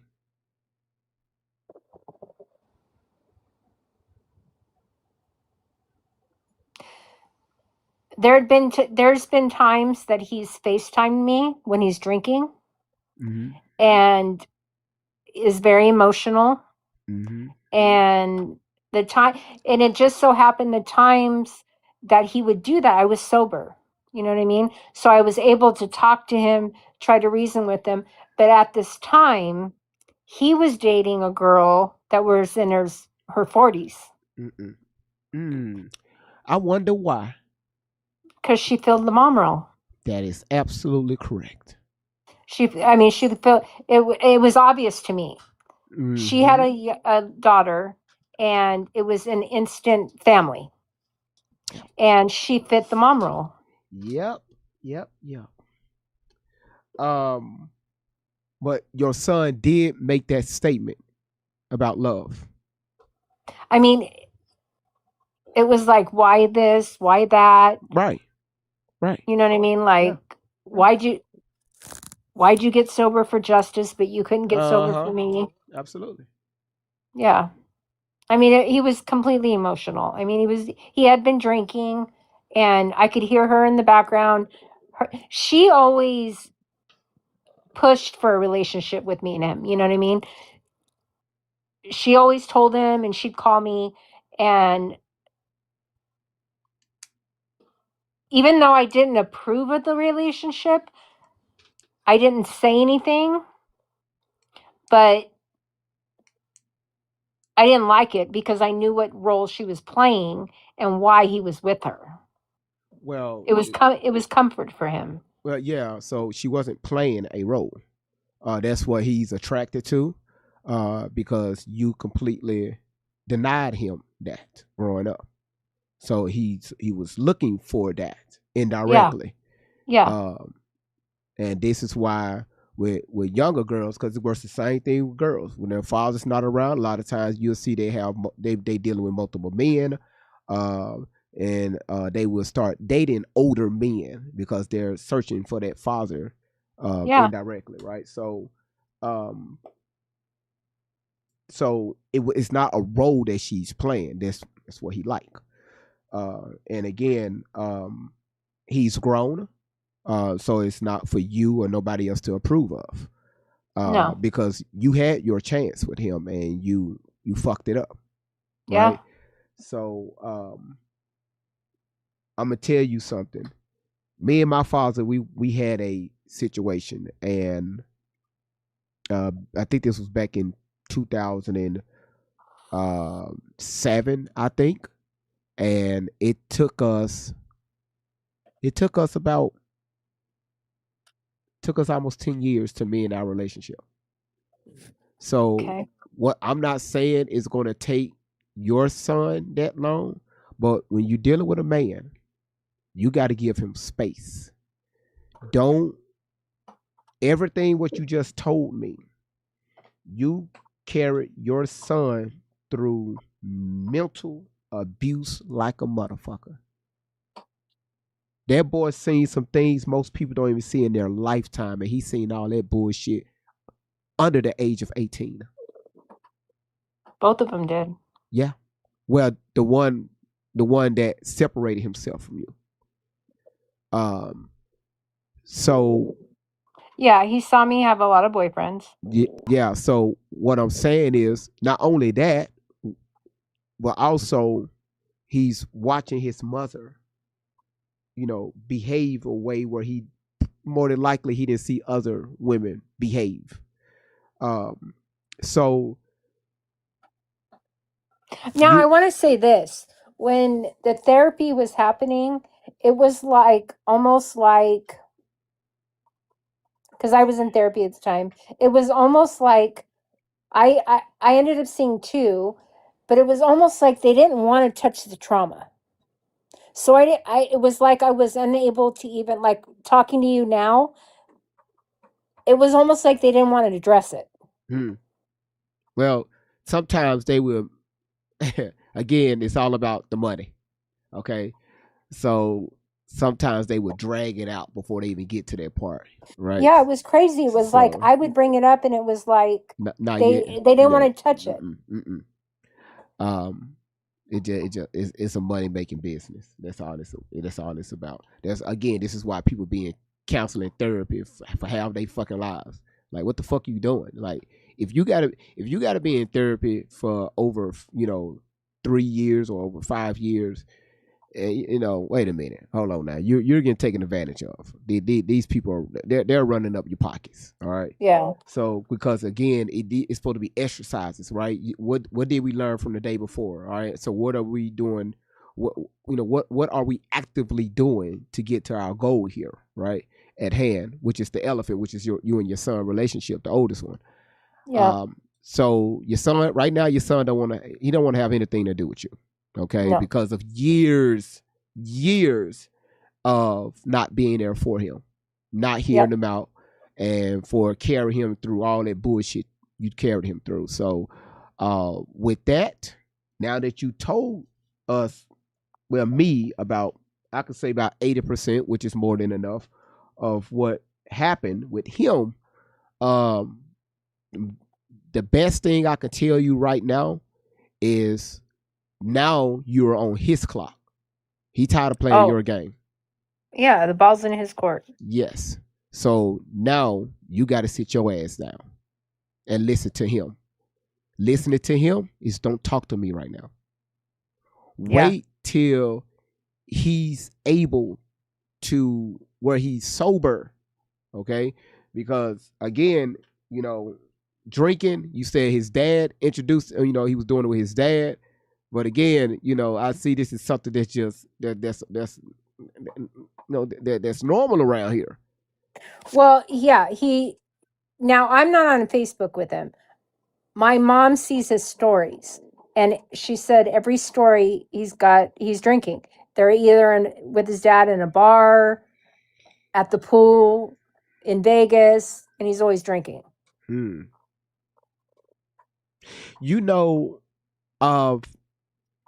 I dealt with people where, especially the father and the son, where the dad drinks, but the sons don't. Even no matter how many times they try to, hey son, just try this right here. They won't mess with it. No, it's been years that he's drank with his father. It was normal. Now his father, his father has always had a good job. He's always but he's constantly drinking. Like he's functional. What I'm saying is this is something. So this is what I'm saying.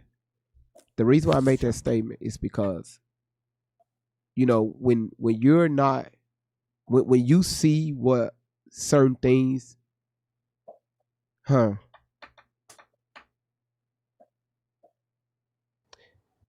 a pin in that. I don't want to say the wrong thing. Your youngest son, the one that just turned 8, the one that's 18 now.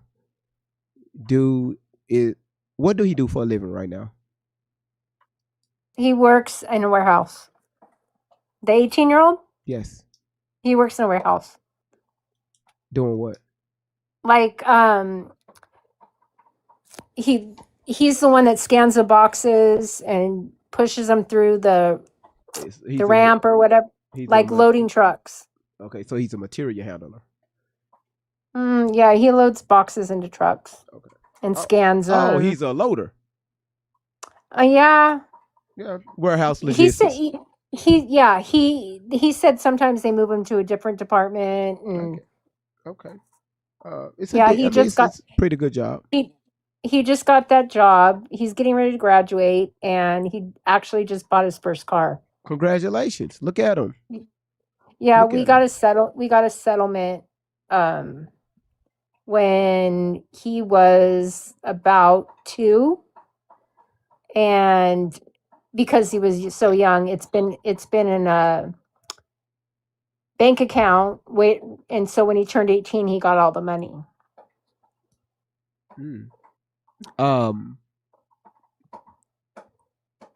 That you know of, have your son, the 18-year-old, have he ever drunk in his life, picked up alcohol and drunk? He came home one time and he was drunk. He came home one time when he was drunk, and I've never seen a sign of it again. How old was he? This was about 2 years ago. Where'd he go? He went to his friend's house. He was at his friend's house, and then he was playing football at the time, and he had broke his ankle. So I was trying to find him, and I got his location.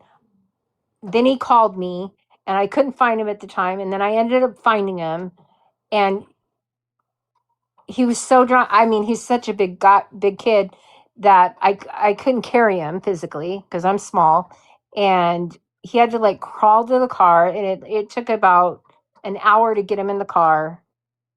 And then I drove him home, and then he was deathly sick the next day. When was the last time you picked up the bottle? I've been sober since May 3rd, Of this year, this month. this month.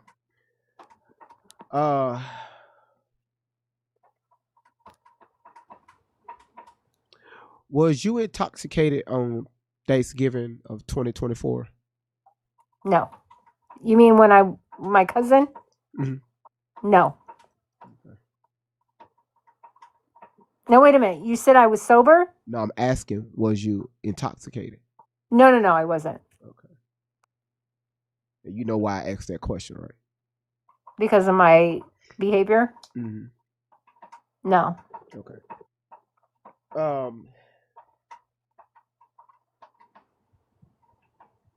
May 5th was the last time you. May 3rd. May 3rd. I do apologize.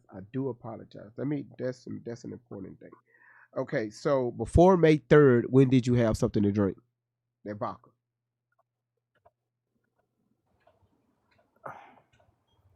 It was in December of 2025. So from December to May, you didn't have anything to drink. There was a couple times I did. Okay, so it wasn't December. Well, December was the big time. That's when I went in the hospital and had the pulmonary embolism. Mm. So what made you stop now? Because remember, the reason I'm asking is because you were sober several times and you relapsed. Yeah, right. So what makes this time any different? Honestly, I'm just done. I don't want to be in the hospital again. I don't want to be in the hospital for alcohol. I'm just done. It's just time to push forward, get the help that I need. I don't have any cravings, and I know physically and mentally I just can't do it again. Hmm. And when I had the pulmonary embolism, it was like an awakening. Even though I drank after that, it was like, you can't keep doing this to your body.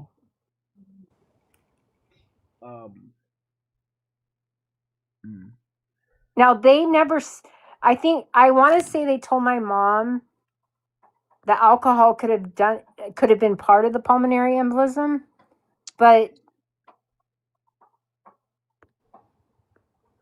what is the health status of your liver? it's fine. Amazingly, it's fine. I've never had a problem with my liver. Have you ever had it checked? Yeah. Okay. In fact, I just went to the doctor today, and she's sending me for blood work. What is the relationship like between you and your youngest? Y'all got a strong relationship? We have a good relationship. Now, he's kind of in the mindset of, I'm 18 now, I'm getting ready to graduate, I have a job, I have a car, I'm a man now, type of thing. You and him, you got that? You and him, how y'all communicating, right? Without saying. He's talking to me more. We have relationships with him more. I have like a better relationship with him. Why is he talking to you more? What made him, like, what changes did you see for him to allow him to do that? I watch the way my tone is, my voice, because I have a tendency to come off with him like combative in the past. So Really? You? Yeah. Really? Okay. but I pick and choose my battles, and I give him the space that he needs, or that I like when he just doesn't want, like, he wants to be like, he keeps telling me, Mom, I'm not 11. Like, I'm not 10 years old anymore. Like, I mean, he said it. I'm like, yeah, this morning when he came home, he was like, Mom, I'm grown, Hmm. type of thing. And I'm like, but you still live in this house. Hmm. But I also got to he's got to trust me. He's got to, I have to earn his respect back and give him the space he also needs. You say he got to trust you? Well, yeah.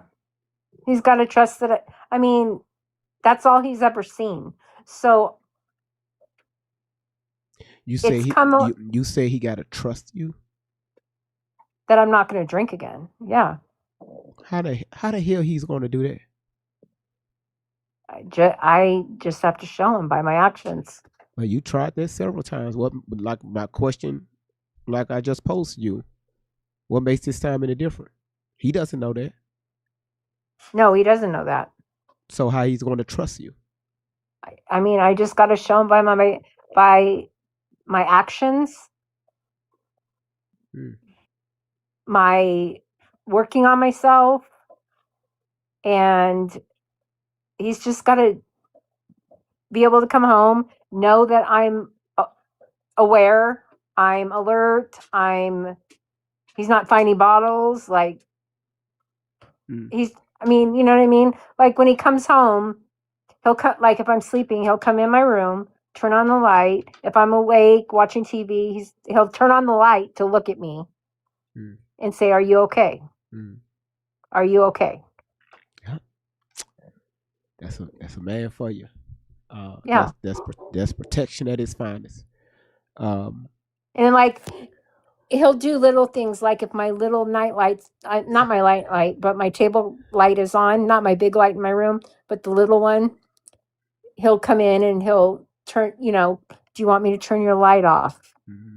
If I'm in bed, you know what I mean? So I could see, like, just by, it's in the past, he'll say something to me, and if I don't like it, it's like I come back with a tone of voice, and I've noticed this, a tone of voice to where it pisses him off. So I've changed the way I respond. I watch my tone of my voice, and I'm just more aware of how I respond. You know what I mean? Like, I'm just very... Actually, so this starts around puberty, especially with boys. When the father is not around, when a mother gets she carries a certain tone with her son, especially around puberty. That's when she'll see he'll start poking his chest out, like who you talking to, because men, we know how to address things with our sons, especially around that age, right? Because we're witnessing the transition from a boy to a damn near a man, right? Even though he's 11, 12 years old, his body don't know that. The body is saying I'm a man now, okay? But the mind just haven't caught up with it, right? Right.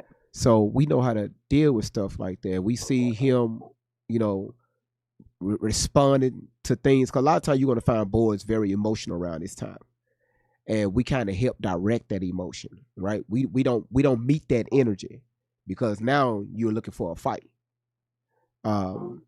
So when I see mothers, if they son hark up, then they hark up too. Like you turn a bad situation to a worse situation. Yeah. You're teaching your son, hey, I can't trust you to talk to you, to be open with you, because this is the tone. I mean, this is what I'm growing into. I'm still trying to learn how to navigate it.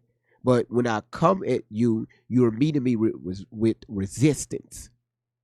I don't understand what's going on with my body, but you keep pushing back at me. You keep shoving at me. You keep hollering at me. That's not what Yeah. I need, but they don't know how to say that, right? So this is why it's very important for us as parents, especially the mother. Yeah, again, yes, it's your home. You know, you pay the bills. You know, at the end of the day, they're still my child. But also, we got to learn how to respect our children too, right? Yeah. Understand what's going on, Yeah. because they will tell you in so many words. We just got to learn how to listen to our children, and that's what. Now, sadly, it took you this long, but still, you're catching it, right? Because Yeah. now you're looking at yourself like, hold on, that didn't work last time. I see how they work how it worked this time. Let me kind of change it up a little bit. All right. And now you say your son is starting to open up a little bit more, Yeah. which is a good thing.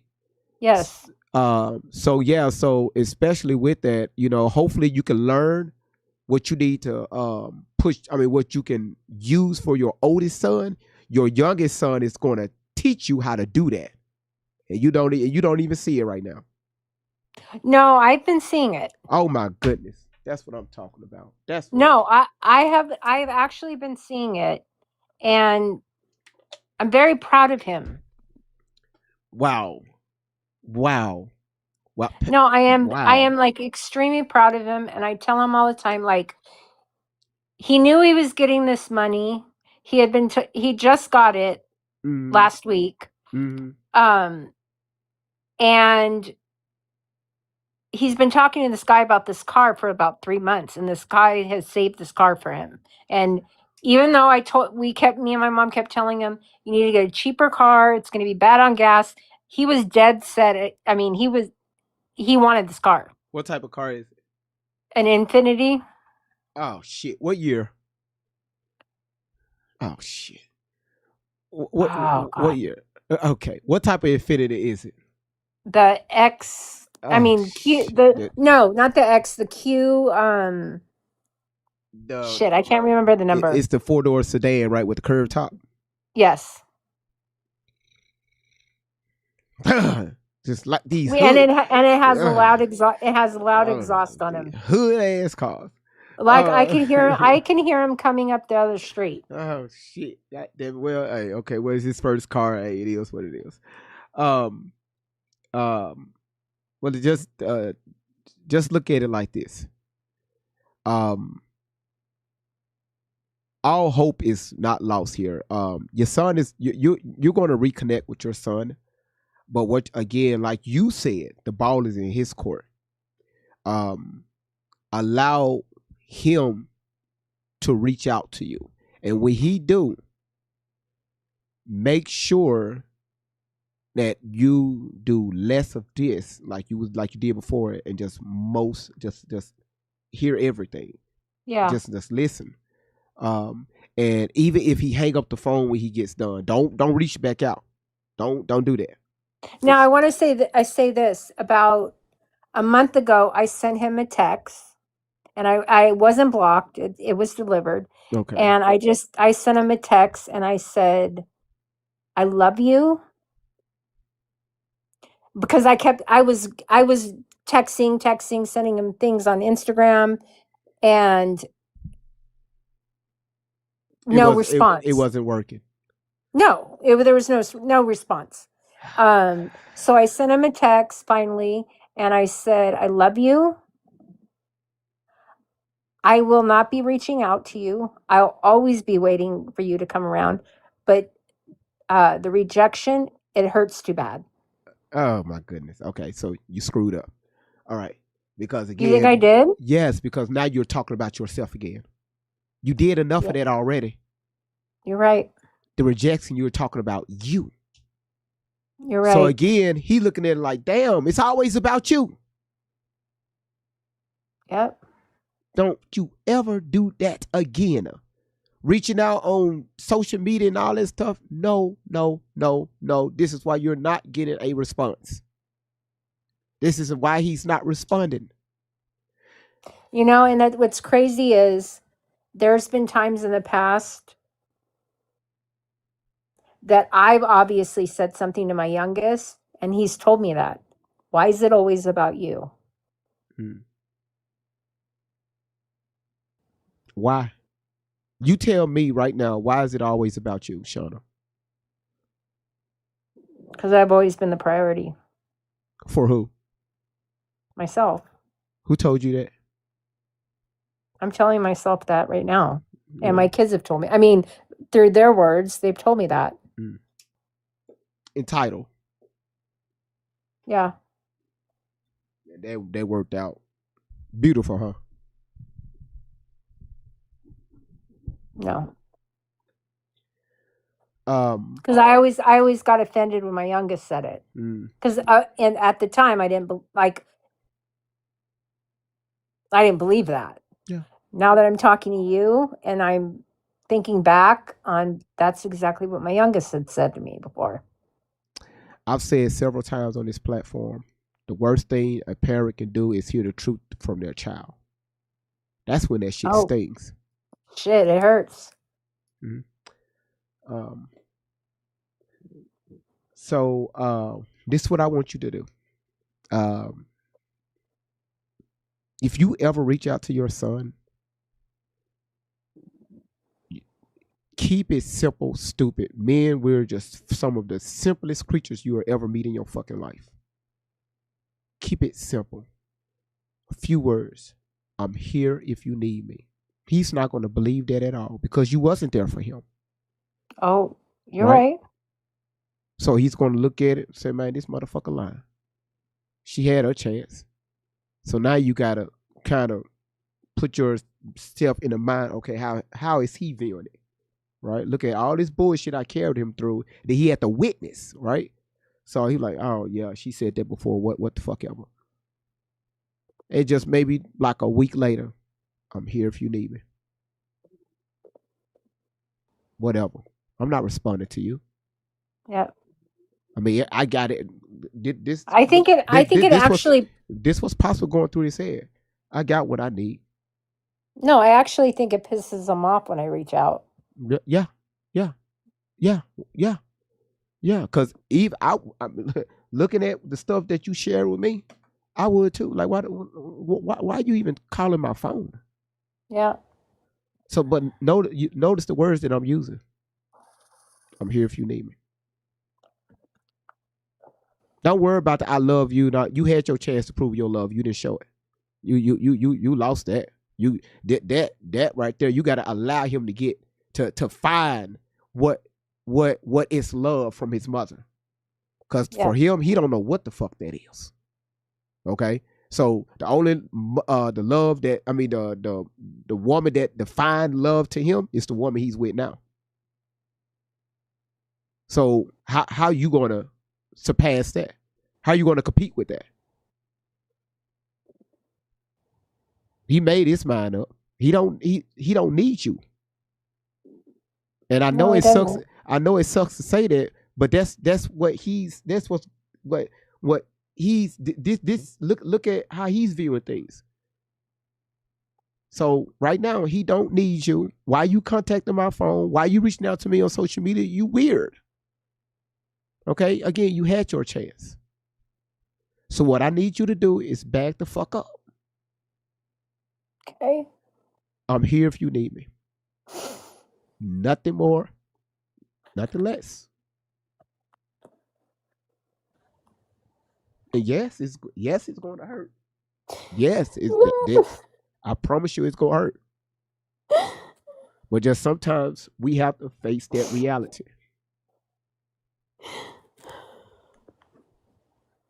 That's why even about a month ago, I made that statement. It's things that I need to learn how to do to be a better father on my side, on my end. But one thing I don't want you to do is give up. No, I'm not going to. But just ride this process out. Remember, it's just the rejection hurts so bad. That's why you was hopping from man to man. Man to man to man to man to man. It's just all about validation. Now you're forcing that from your son. You can't do that. If you want to form a bond, you're starting over. Okay? Because again, his childhood was ruined. You're starting over. You're trying to reconnect with him. And sometimes the best way to do it is to disconnect. Allow him to come around. But trust me, he will. Right now ain't the time. I just worry about what if something happened to me and I, like God forbid, even something happened to either one of us. It's like I'm constantly worried about what if, like, and nothing, it's left undone, and it's nothing's been said, and he hasn't been able to vent to me or tell me his side or tell me his truth. And like, what if, God forbid something happened to me and then he has to live the rest of his life not knowing anything or not getting validation or, him being able to just let it out, you know what I mean? Like, pour it all on me and tell me how he feels so he can get validation or he can get the answers he needs.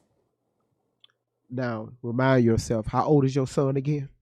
32. What he needs you for to do that? Huh? Why? Again, look at his age. Yeah. Growing up, if he had their place, their environment, if that environment was created at a young age, Yeah. there would have been no problem. He don't come on now. You no. Yeah, I hear what you were saying, but again, look at him. Look at how he's viewing things. If something, because we go to the worst case scenario. What if something happened? Well, what if it don't happen? Because it's Yeah. not going to happen. We speak things, and trust me, they come into existence.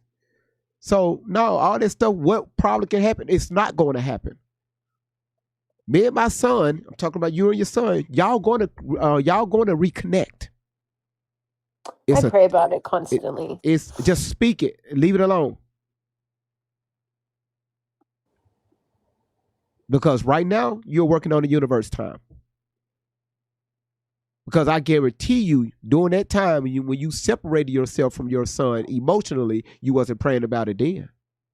No, I wasn't. So why pray about it now? When things gone to shits.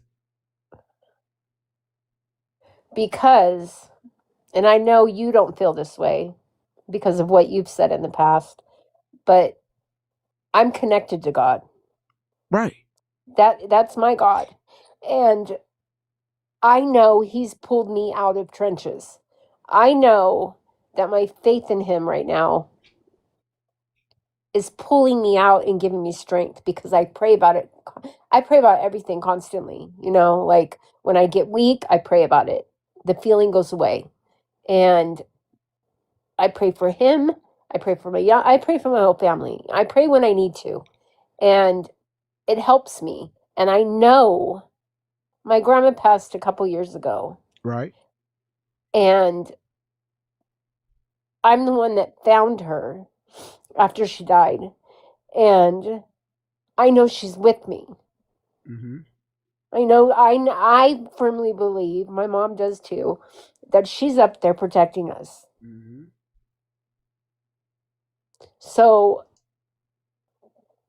that's my God, and I know he's with me. Okay. All right. So you made a comment. You said you know how I am. I guess you're talking about when it comes to God, right? Yeah. And what is that? How? And I respect it. No, I'm asking you, what is it?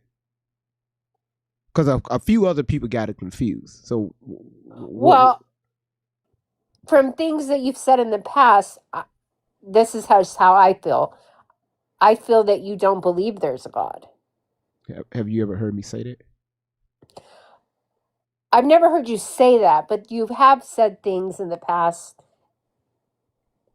Okay. That made me believe that you don't believe in the same God that I do. I always teach people the Bible, right? Because I've heard you.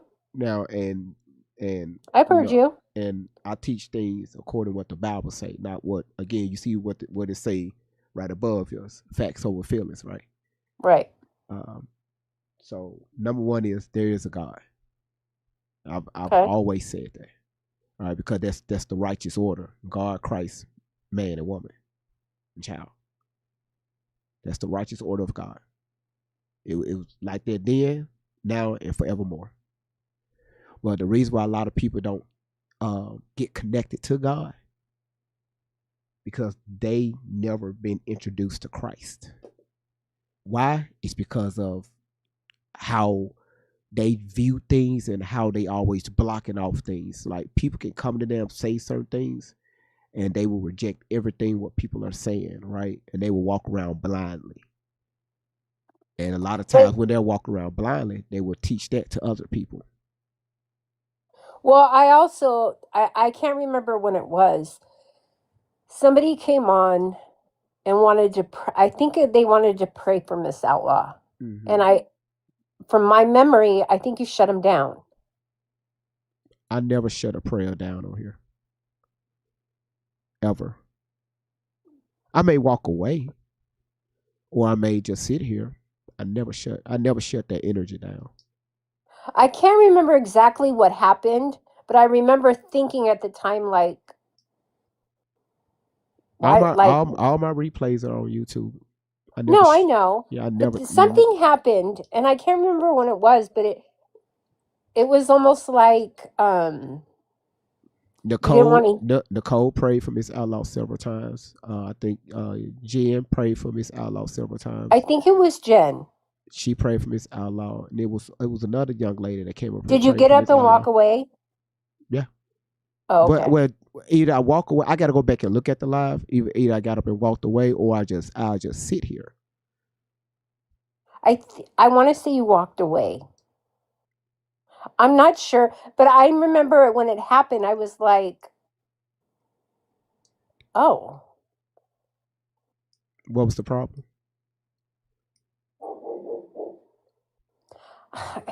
I can't really remember. I don't know if you disregarded or I can't really remember, but something happened and just from talking in the past and remember, I do respect your feelings on the situation. I've heard you. I've been with you for over 2 years.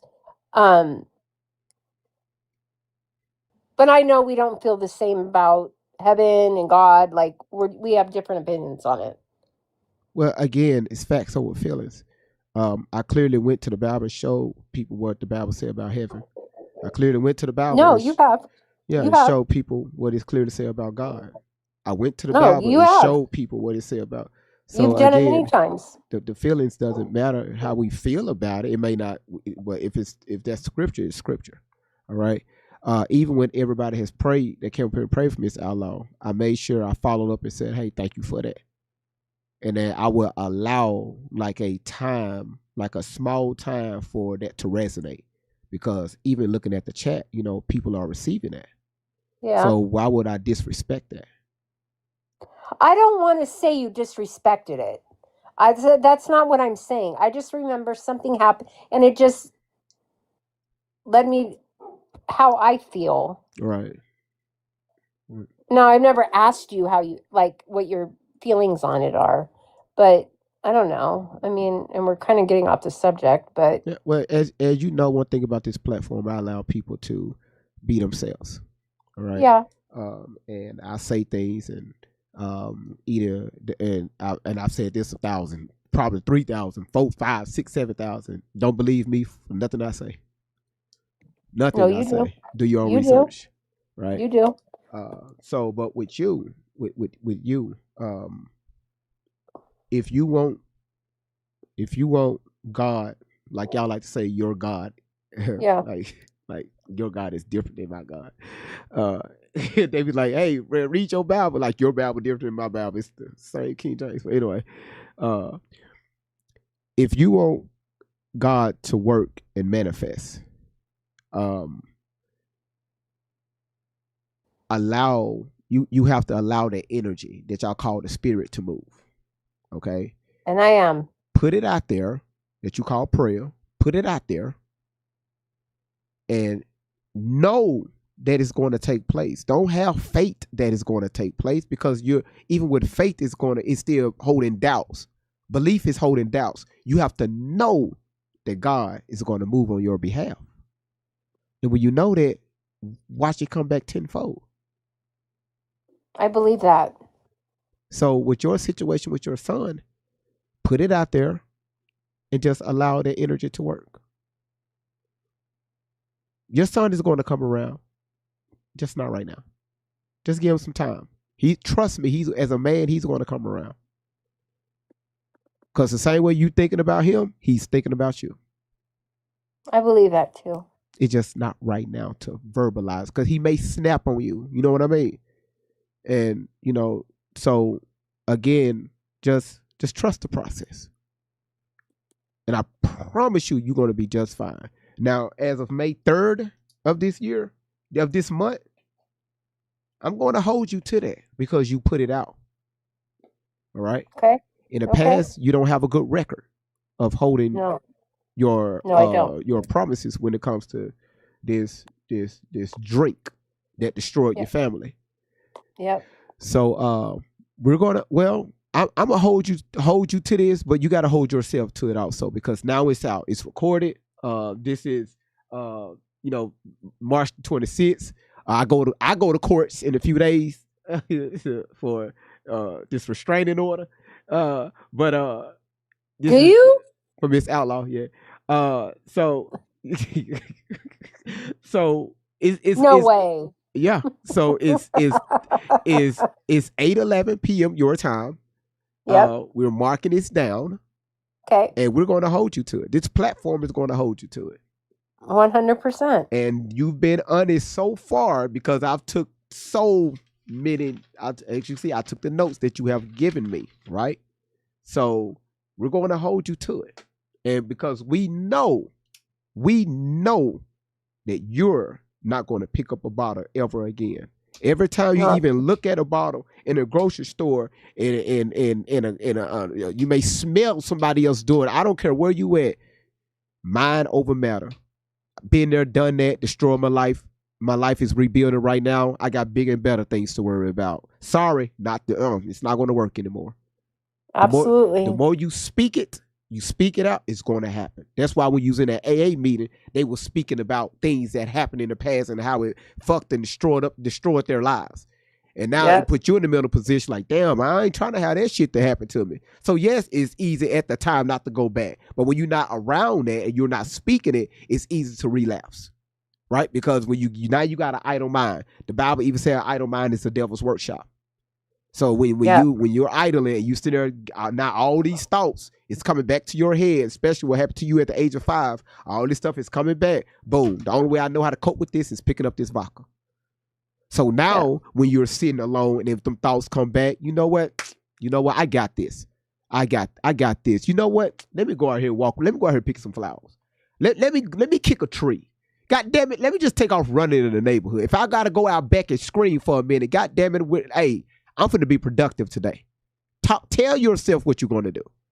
And that's what I've been doing. Like if I'm watching TV and I'm like, no, this needs to get done in the house. Mm-hmm. Go pick up the dog poop. Go finish the laundry. Like I'm not okay. Like when I was drinking and stuff, I would just watch TV and lay in bed. Yeah. Now it drives me crazy to lay in bed. Like I sit here and I'm like, no, get up and do something. There you go. Get up and do something. That's like right. Get this house together. My mom is sending her house cleaners over to help me organize, get this house together. Must be nice. Throw shit out. Must be nice. The house. Like just to purge the house. You ought to see my damn house. Yeah. I walked in my kitchen, the powder dust came up. Did I tell you? You got cockroaches in your house. You don't have to remind me. Did I tell you I put carpet in my kitchen now? No, you didn't. I know. But Shauna girl, you got this. You got it. I believe I do. Just keep speaking it. Keep speaking it. Life and death is in the power of the tongue. Keep speaking life into your son's life. Baby, I know you can't hear me now, but we're going to talk one day. If you want to reach out to him, call it out. Walk outside, look up, speak it out. He's going to hear you. GV, I appreciate you. I appreciate you. I appreciate you being honest with me, telling me things I didn't want to hear. To be honest with you, I don't care what other people think. And I don't care what other people say on other platforms. That's none of my business. They'll be all right. I'm only worried about you right now. I feel better. I feel lifted. I feel empowered. I feel focused. And all I could do right now is work on me, Yes. be there for my youngest, There you go. respect his space, respect his age. And, he throws it all the time. I'm a man now. You know what I mean? And I'm proud of him. He's got a job. He got a job on his own. He's getting ready to graduate. He just bought a car. He's being responsible. Mm-hmm. And I'm proud of him. Is he quiet around the house? To be honest with you, he walks around like he's the man in the house. Yeah, he got yeah. If it was a man, then we'll know how to check that. But just as a mom, Right. you gotta Exactly. you gotta be careful with that. but he's gonna be fine. He's gonna be fine. He's gonna be fine. Again, he's the link that you're looking for more. It may, like I said, it may be him. Again, we're gonna keep speaking it. Again, like I said, we don't worry about what other people think or say. Right. I don't do that over here. Because again, that right there is going to take away from the main purpose here, and the main purpose here is to reconnect. And again, Yeah. do not put a time limit on it. Be patient, but it will happen. Okay, Thank you.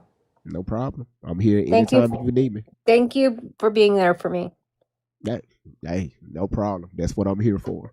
Now, I don't know if I got some people that probably want to come up and say something. Only if you want to. That's only if you want to. If not, I'm not going to do it. No, Okay. All right. So because I don't want to get out of character. I'm in a good space. You fine. You stay there. Everybody else, everybody, even if they're not, they're in a good space. And okay. it, like, I don't need any drama. And everybody's got their own opinions, and I respect that. Listen, don't listen. Don't create it. The only way we create it if we entertain it. Right. Don't worry about it. No, right now, just be in the moment. Right. Don't worry about nothing else. All right. Yeah, I haven't been looking at the comments, and I don't really care. But the TikTok comments are off. No, I mean the other ones. Oh, well, again, don't worry about that. Yeah, I can't even see it anyway. It's all right. Don't worry about it. You worry about the bigger thing that's at hand. Is trying to rekindle your family. That's all it is. Yeah. Don't worry about That's all nothing that else. matters. That's it. All right. Even if you got to back away from social media, okay. Okay. Yeah. All right. I'm here anytime you need me. Okay, Shauna girl. Thank you, GB. No problem. Thank you. Okay. Thank you so much. All right. So there it is. Again, just even throughout that moment, I was helping myself. But the only thing I ask people to do is just be respectful, especially when somebody else is opening up like that. This is not the time for us to to do, especially when they're being honest. And one thing I can respect about her, she was honest, and she clearly said throughout this segment, halfway throughout the segment, she said the first time she came up here to speak, she felt a huge weight lifted off her shoulder. And I was just like how do you accept that, right? Um, so and that's what it's all about. Just moving forward. And yeah, yeah. So again, we're going to keep pushing positive energy towards her direction, her family, both her sons, and anyone that's close to her, her environment. Um, we're going to keep doing that. All right. So yeah. So again, listen. Thank y'all for even being here. All right. Thank y'all for being here. Thank y'all. Is that the comments twice? No, it's not. Yes, it is. Is it? No, thank you. I appreciate that, Pamela. Um, yeah, yeah. Uh, ho- uh,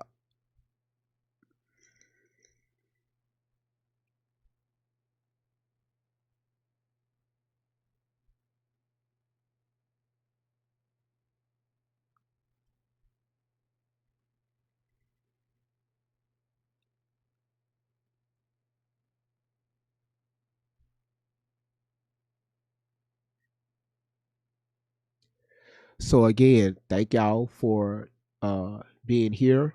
Thank y'all for uh Pamela said this was healing. Um, shit, shit. It hell, it took me back a little bit. Because again, like I said, I remember a situation that I had to experience, and um, I had to give myself time to kind of reevaluate everything, and now me and my father, we have like the strongest bond ever, like the strongest bond. So again, um, yeah. So again, thank y'all so much, man. Thank y'all so much for being here. Thank you, Michelle. You said that this was awesome. It was like you were questioning her as her conscious, and sometimes we got to dip in. And y'all, believe it or not, I learned that from uh I learned that from Montel Williams. And if y'all ever get a chance, go back and watch his old shows back in the 90s. We can learn something from someone, right? Because again, I'm not a therapist, I'm not a counselor, none of that stuff. I don't claim to be none of that stuff. Uh, we just here to help people move barriers, move stones, so our minds can be set free. All right. Um, so again, thank y'all. Oh, hey, what's going on? Why do Nothing. I just wanted to say, how did I get up here? I don't know? I like my background. I ain't been smoking. Oh, that's I ain't awesome. been hitting out like it's smoke in the room. What's going on? Hi, it looks great. Nothing. How are you doing? I'm good. I'm good. I feel better after that. That was really, really, that was awesome. I thought that was, man, I learned a lot. And I just want to say, I mean, I'm not gonna, I know she doesn't want people up here, but I just want to let her know that she did amazing. I'm so proud of her. Congratulations on your sobriety. And I have a good feeling, and I'm rooting for you. I'm praying for you, and I know I'm claiming it. I'm saying it. You're gonna see your son again, and you're gonna have a good relationship. But other than that, I just wanted to tell you that I hope you're having a good day, and Yeah. Yeah. yeah. Yeah. It's just, it's just another beautiful day today. Yeah. Yeah. That right there. Peanut, thank you for bringing light in here. I don't know why them lights dangle like that. Just like I have a chain around my neck. Um, again, because I remember doing part one, and it helped me out a lot. And even with this session with her, it helped me also too. But again, I just love when people are transparent, because not being honest to me is being honest with yourself. Right. And when you're honest with yourself, you will see things change and move in your life. Right. And she's a prime example of it. She made that very clear. Something happened to her that her own therapy Right. sessions couldn't even do. They couldn't even do that. So yeah, so just be honest with yourself. Be honest with your situation. If you're dealing with something, handle it. But be honest. Talk. Look in the mirror. Look at yourself. Talk to yourself. Say, hey, this is what I fucked up here. I fucked up there. There. Boom, boom, boom, boom, boom, and just keep moving forward. Right. And That was raw honesty. Like that was amazing. I mean, really, I learned a lot about like just I literally was like, wow, I really could try. I need to think about some stuff in my own life, and I just wow, y'all both just that was amazing. It really was. It was eye opening. I really, really enjoyed that, and I'm just really rooting for both of you. Actually, thank that you. was really cool, and I just want to let you know that of course, I'm here for you, and we all care for you, and we're a family, and we're gonna get through this. So I just want to let you know that. Okay? Thank you so much. Thank you. Yeah, no Who's problem. that trying to? Oh Don't shit. go nowhere. Oh shit. White outlaw. God damn it. Don't go nowhere. Yes, ma'am. Um, can we calm down in the comments long enough so I can type some things because my fingers are having typing withdrawal, and if I don't say some stuff, then I'm gonna have to be up to 4, 5 o'clock in the morning trying to be on some randos. No. We just had a whole healing session. We got to stay within the what. Okay, Okay, so one thing. let's heal. We heal. One I'm thing with healed. one thing with energy, you got to respect it. I'm woosawed. Can everybody else woosaw The comments so will we not come can back on. GV? Mm-mm. No.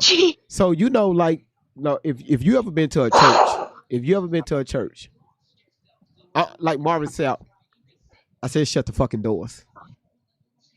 Right? Close the motherfucking doors now. We're gonna get this fucking money. Don't roll out of here if you want. Close the motherfucking doors. Right? He ain't want nobody moving. Your ass move. Them deacons were gonna heal your ass up. But with something like this heavy, with a mother trying to reconnect with her child, Right. I get that. we have to respect that space. And I get that. I'm not gonna allow the comments to derail that energy because right And now that's it's why still they moving. need to shut up and chill out. Mm-mm. But I need some finger tapping time and some healing of my own. Is it going to be conducive to the conversation? Yes. Yes. Oh, Yes, sir. you know what? Here, you know what? I will happily mute. My finger right now can go to mute real fast. Mute. I don't want it if it's nothing. If it has to do with something else outside this platform, Mute. Maybe we can not right now. not I got a pick question. that. Tomorrow you gonna talk about you got something lined up for tomorrow? Uh-huh. All right, then I'll be back tomorrow. Go ahead, drop. She's so silly. Yeah, I got stuff lined up all the way until that for a fact all the way until next Thursday. Can you continue on to some healing stuff so I can tap my fingers and maybe ask some questions, If it don't have anything to do with what just happened here, if it's anything outside this platform, not right It won't be outside this platform, but maybe give us some other examples and let us feed off some more examples of what just happened here On the topic. on the topic. Okay, I got it. Oh, you talking about facts over feelings? Facts Yeah, over over the feelings. topic. Okay. Over the topic, like some lady, how how it made us feel. Some of us, our own Oh. experiences. Oh, How Our okay. own experiences. Okay. But the chat, chill the If fuck out so if- I can get we some want to give tap-in love time. to Shauna too. so again, It's up to you. It's your life. Sure, I'm yeah. gonna try this one more time. If I see One more time. if I see any drama inside my chat room, I'm not gonna shut the chat down. I'm gonna just shut the whole platform down. Yep. Just Yes, sir. because I'm going to respect Yes. How the spirit of God is moving right now. I gotta respect that. And I respect that, man. Yes. Amen. Yeah. Yep. But but come on, if we all in it, let's all be in it. Let's all have a facts or a feeling something. Okay. All right. I'm gonna get down. All right. Same. All right. Who is that? I guess we got people trying to come up. Thank you, Laura. And y'all, we're gonna make this quick. We're gonna do this one at a time. Ken, I'm gonna drop you. Okay, sir. I'm Thank do you. one person at a time up here. Let's see. We got Melly Mel. Melly Mel. Melly Mel. Melly Mel. Melly Mel, how you doing? Is Melly Mel asleep? I think somebody's asleep. I think Melly Mel is asleep.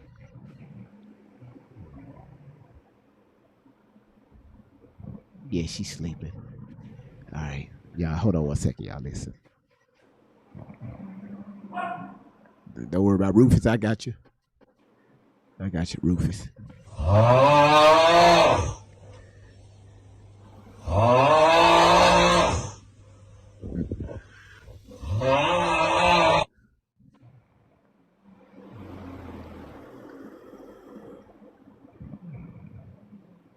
No, she didn't hear that.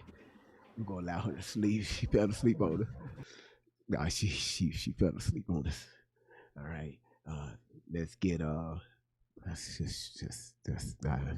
I mean, what y'all want me to do or say? You know, we to get golden rule up here. I don't.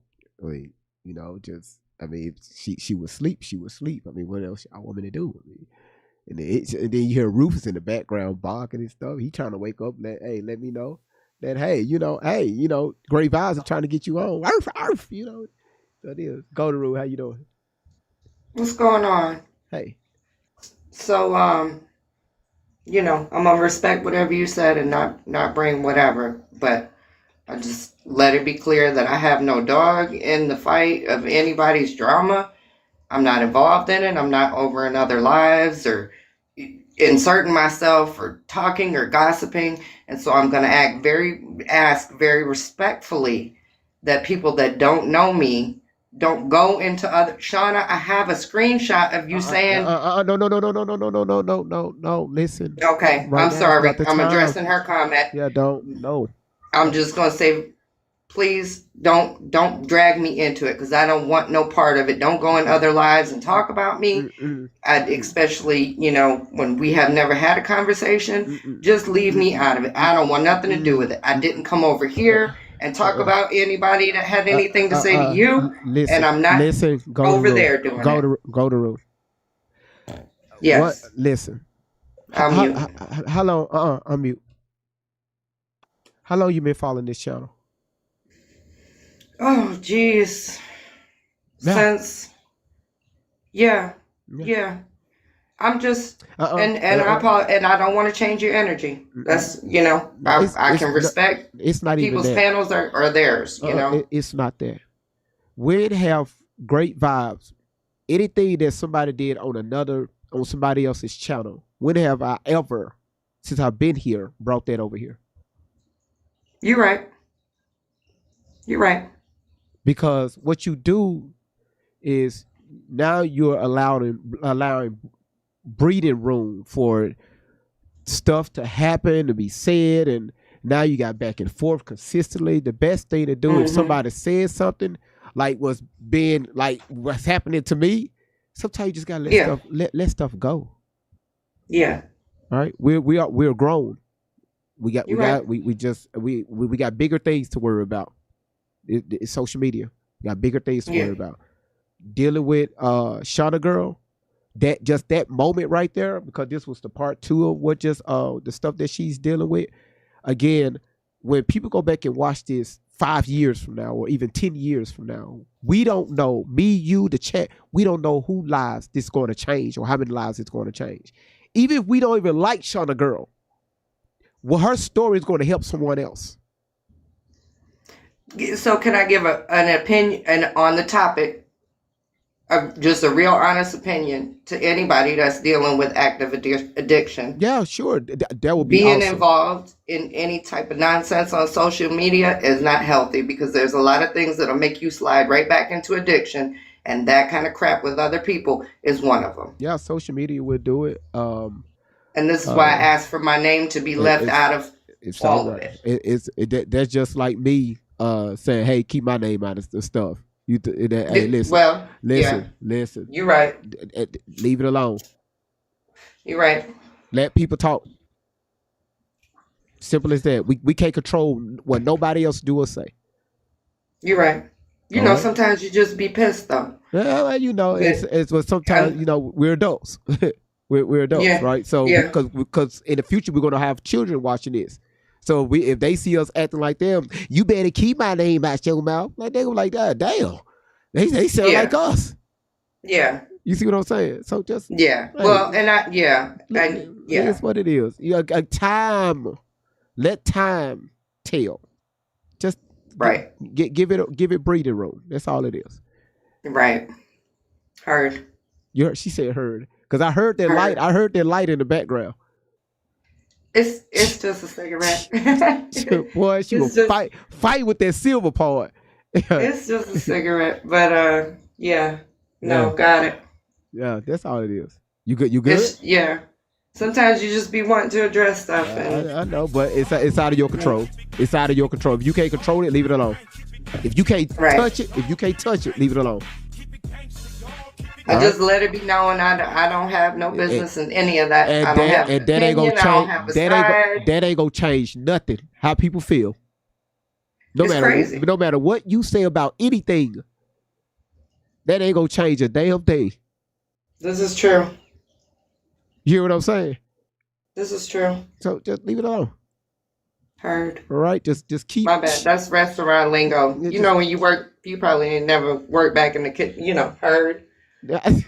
Heard. You said work back in what, in the kitchen? Yeah, in the restaurant. I used to, when I was 16, I was working at Luby's cafeteria. And you be calling for stuff, and they be like, heard. Man, let me tell you something. I worked on the front line. I used to serve people the meats and the breads. I was in charge of that. Serving Right. to when they come down the line. And when I run out of like steaks or when I run out of like chicken fried stuff, I have to go to the back and let them, take them the old pan and they'll bring out the new one, with a hot water and put it down. Yeah. I burnt myself several times too. The kitchen ain't no joke. Nah, it ain't no damn joke and shit. Then I had dude named Rico. He was on the grill. That man was burning every damn thing up. Like shit. I can do it. I was a waitress, but whenever you tell I need a side of ranch or something, they be like, heard. I'll throw it at him. I got my daughter saying that she never stepped foot in a restaurant kitchen a day in her life. But yeah. It's all right. Hey, it's all right. Listen, So- everything's going to be fine. Trust the process. Do you hear me? I know. Everything's going And to be fine. you're right. I can't control, Yeah. and I'll admit that's one of my faults. I want to be like, Everything's gonna be fine. cut it. But No, Yeah. you can holler and scream that shit all day long. It's- right. When you cut your phone off, you think people still ain't gonna have your name in their mouth? You think that shit gonna Right. stop because your phone is off? Hey, and that's that's the logical side I gotta look at. That I can't stop it. So hell no. yeah. Hell no. People Yeah. gonna talk about you till the day you die. right. Till the This day is you, true. and they gonna be talking shit about you after you in that box. Yeah, right. Right. So hey, it is what it is. Oh yeah. Hey, Make you just want to disappear. hey, it's all right. Hey, move forward. Control what we Yeah. control. That keeps your stress levels down. That keeps your anxiety down. And it make your armpit smell better. Right. Y'all be using Dove and shit. Y'all, that Dove ain't gonna be Dove in no damn more. You keep stressing. What other people say about you. Shit, put that deodorant on. That deodorant gonna say, no, I'm up out of here. This funk is too strong. So keep that shit down. If you can, hey, only control what you can control. That's it. That's right. Facts over feelings. This is true. Yeah, you'll be all right. Leave it alone. Do you hear me? Leave it alone. Heard. No DMs, none of that shit. Leave it alone. I'm not. Got you. Yeah, cause yeah. Got you. I'm gonna go back to my chickens. Yeah, god damn it, chickens. Appreciate it. No problem. That's what I'm here for. You know that. You been with me for a while. You know that. Heard. All right. All right. All right. Thank you, Goldie. See you later. All right, sweetheart. Hey, yeah, your ass could be in the grave. Your ass could be in the grave. And folks gonna be standing over your grave talking shit about you. Hey, it is what it is. Hey, you know, everything is all how you respond to it. Hey, it's life. That's right. Protect your peace. Protect your peace. That's all it is. So again, thank y'all for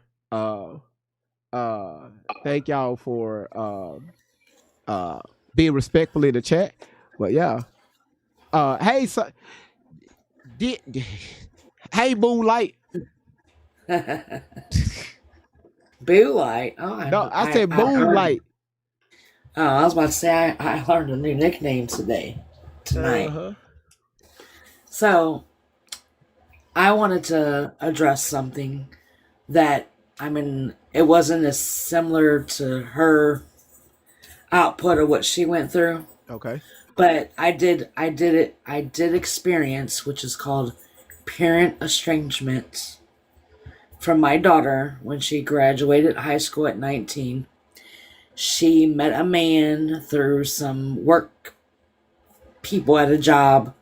She was 19, he was 52 years old, and she ran away, moved to Kentucky.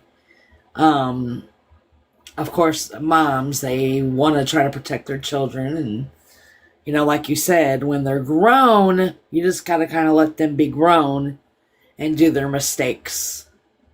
Anyway, so it was over 4 years of estrangement. I sent her an I love you every month and told her I was thinking about her. I'll always love her no matter what. She's always welcome to come home. And it's been a year Easter. And not only do I have my daughter back, I have a grandson. And they live in my home.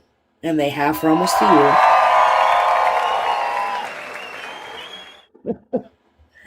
So I want to share that.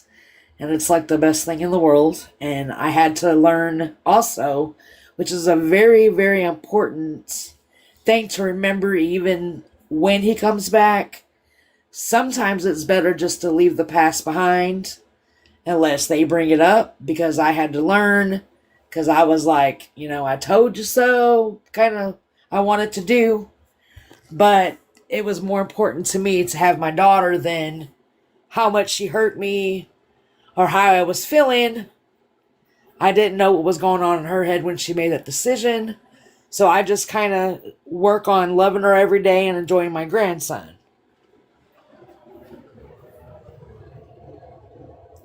And I also wanted to mention that there are a lot of estrangement groups on Facebook that she will learn a lot about. Sorry for that. You know, I have thyroid problems and all that. But anyway. But it might help her a little bit, because there's a lot of people that go through it. It's a very painful thing, no matter what you done in your past or what you didn't do in your past. What, you know, she's sober now, so this is hitting her, and I get that. It's something very, very hard to deal with. And I went to a therapist and all that stuff, and I got to a point where I was like, this is not doing nothing for me. So I quit seeing them.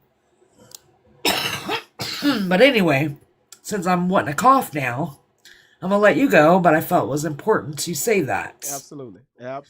It does come around. Just be patient. Yeah, and like again, like because I'm still reconnected with my two oldest children, my daughter and my son, and I'm allowing them to, you know, to help me see them. You know what I mean? So, so the same thing some of the stuff that I be saying, I'm either experiencing it in real time or I've been through it. But I try not to use my anecdotal experiences to, to kind of help make my decisions because sometimes they can become scared. So then Yes. if I'm sitting here looking and I pull back, now I'm filtering through the thousands of conversations I had here on social media back when I was dealing with topics like this to kind of help navigate the conversation. Yes. And it's definitely not to. I learned even though I didn't do anything, she had more of a personal problem to where she felt that I was more interested than how I felt than how she felt. Absolutely. Yeah. Yeah. Sometimes again we gotta look at things from all sides. Right. But before I say this, I know this is what I feel at the moment, but how I'm not responsible how the other person receives it, but I'm responsible for my delivery. Mhm. And because we could say something and we want people to view things the way we see it in our head, Yes. but when we get a different reaction that make us feel some type of way, well, Right. again, when you put things out there in good faith, you may not be the reaction that you want at the moment, but trust me, again, it's going to come back, and you're a witness of it because your daughter, your daughter and that's beautiful. Yep. And I That's talked to her beautiful. all the time. She didn't Look at that. respond. It hurt. It really does hurt you. Yeah, But we don't ever know what our children are going through in their minds, that is right. especially at a young age. And we just got to kind of just say, hey, I just want to let you know I'm thinking of you. I love you. And then cut it off. Yeah, sometimes. Oh man, I'm glad you said that. Sometimes as parents, what we can do, this is where we fuck up. Mhm. We will always try to be like we're like. Okay, so the best thing to do as parents, especially when they're puberty, that's the most important. Listen, if you haven't taught the necessary basis to your child by the age of 8, especially to a son, I'm sorry, ma'am, sorry, sir, you have lost your child already. Okay, that's why the first 8 years are crucial for a boy, very crucial. But however, when they get into those preteen years, you have to walk with them, right? It's like not holding their hand, but just kind of monitor what they're doing because whatever they need, they're going to come to you. But Right. however, when your body language and how you respond to them, now you wonder why they got these types of friends or hanging out with these types of groups or they doing this and doing that because you can't be trusted. If I come to you with this right here, I know how you're going to respond. So Exactly. fuck you. I know some people that when I say this to, they're gonna listen. They're gonna listen to me. May not be the best group of people that we as parents agree with, but they're gonna listen. So it's Yeah. always something we can learn from as parents, whether our children are grown or not. And I'm telling you, some of the things she said to me, especially when my grandson was born, I didn't meet my grandson until he was 1.5 years. And she literally told me that he doesn't know you. He has to get to know you first. Yeah. And I didn't do anything. She just ran off with an older guy at a young age, and I knew it wasn't the right decision to do. And guess what now? She's battling divorce court and child stuff. And, a lot of moms would like to say, I told you so, but I just let her. So the daddy wasn't around. No, her dad's around. When she ran off with this older gentleman, was her dad active? Yes. Was he active? Me and her father is going to be married 25 years this Saturday. Did he work a lot? He did work a lot. Yep. He runs his own construction company. And I caught that whenever you was saying something about that DV Trust. GB, trust me, sorry. I caught that. And I've told my husband it's daddy issues because she's just like him. Because she knows her bonds with me. She knows mom's gonna be the one that's gonna love and be there, and so she don't worry about me too much. But when daddy cut her off about the older man, she cut everything off. Mm-hmm. So, yeah. It's all right. It's all right. But it's good now. I have a Yeah. grandbaby. I have another grandbaby coming any day, a granddaughter. So Any day now. So you old. Oh hell no, you didn't just say that. Well, they said I'm old. I'm a grandfather, so you know. When I announced that I was a grandfather a few weeks ago, oh, Grandpa GB, you old motherfucker, you. I said, okay. Yeah, I know. I'm 49 actually. I'm gonna be 50 in November. Damn it. You know, yeah. I regret that day. It's all right now, you know. Sometimes, Yeah. I guess I'm old, yes, and I'm glad to be old to get grandchildren because they're the best thing in the world. Have you ever had gray hair growing on your tongue? Hell no. How the hell you do that? I don't know. No, Just but I can. random ass statement. But I'm gonna tell you what. When I see them motherfuckers on the side of my hair, yeah, I'll see some on the side of my hair because I wear my hair up a lot for work to keep cool. And I'll see like little bitty ones sticking out, and I'll be trying to pull them damn things out because I don't have much. I don't have much gray hair, so. Well, I know I got like 3 on the top that's growing. That's all that's growing up there. So I was about to. when I shave, I have to pluck it. I was about to say, how do you even know how your ass has gray hair? Y'all, you funny. I mean, your mustache don't look gray to me. Are you dying that, GB? Hell no. I embrace this. I love this. Hey, listen, that could get gray too. You know that, right? I ain't got weird. My husband's got gray in his. Yeah, I love it. I just love you start seeing gray in other areas. Now that's the problem. That's true. That's I'm finna burn my whole body. We finna start over. Hey, no, we finna have. I want all new follicles. But for real, GV, I'm sorry I missed your birthday. It's been but I want to tell you happy belated birthday, and I love you, your family, and I love everybody on this panel, and I really love being a part of this group. And this was a very interesting thing tonight, and I'm glad to see something different. I'm not gonna lie. Yeah, that right there was the part 2 because we did the first half about a month ago. And see, I didn't see that one, so I'm gonna have to. I haven't been watching any because I've been so busy with the Grand and Memorial Day, and I had to work the because I work at a Catholic school. Yeah. And we had a carnival festival this weekend. I had to help with that, so it's been one hell of a week. It's all right. It's all right. It's all right. As you know that I try to be on every day. Yeah, I know. And sometimes you ain't on, and I'm sitting there refreshing the thingy, saying, "Come on now." My DM's been like the support that I've like the past few days. But I tell you, the family is freaking amazing. The support. It's just like it just jumped up, man. Like it just jumped up, and people, I stand behind this. I got the best platform on social media. I agree, and you're man, it's amazing. You're like food to our soul, GV. And y'all like soul to my food. All right, well, GV, you have a nice night, and everyone else, you can drop me now. Thank you so much. You're Sunshine. welcome. Thank you. No problem. Bye. Bye.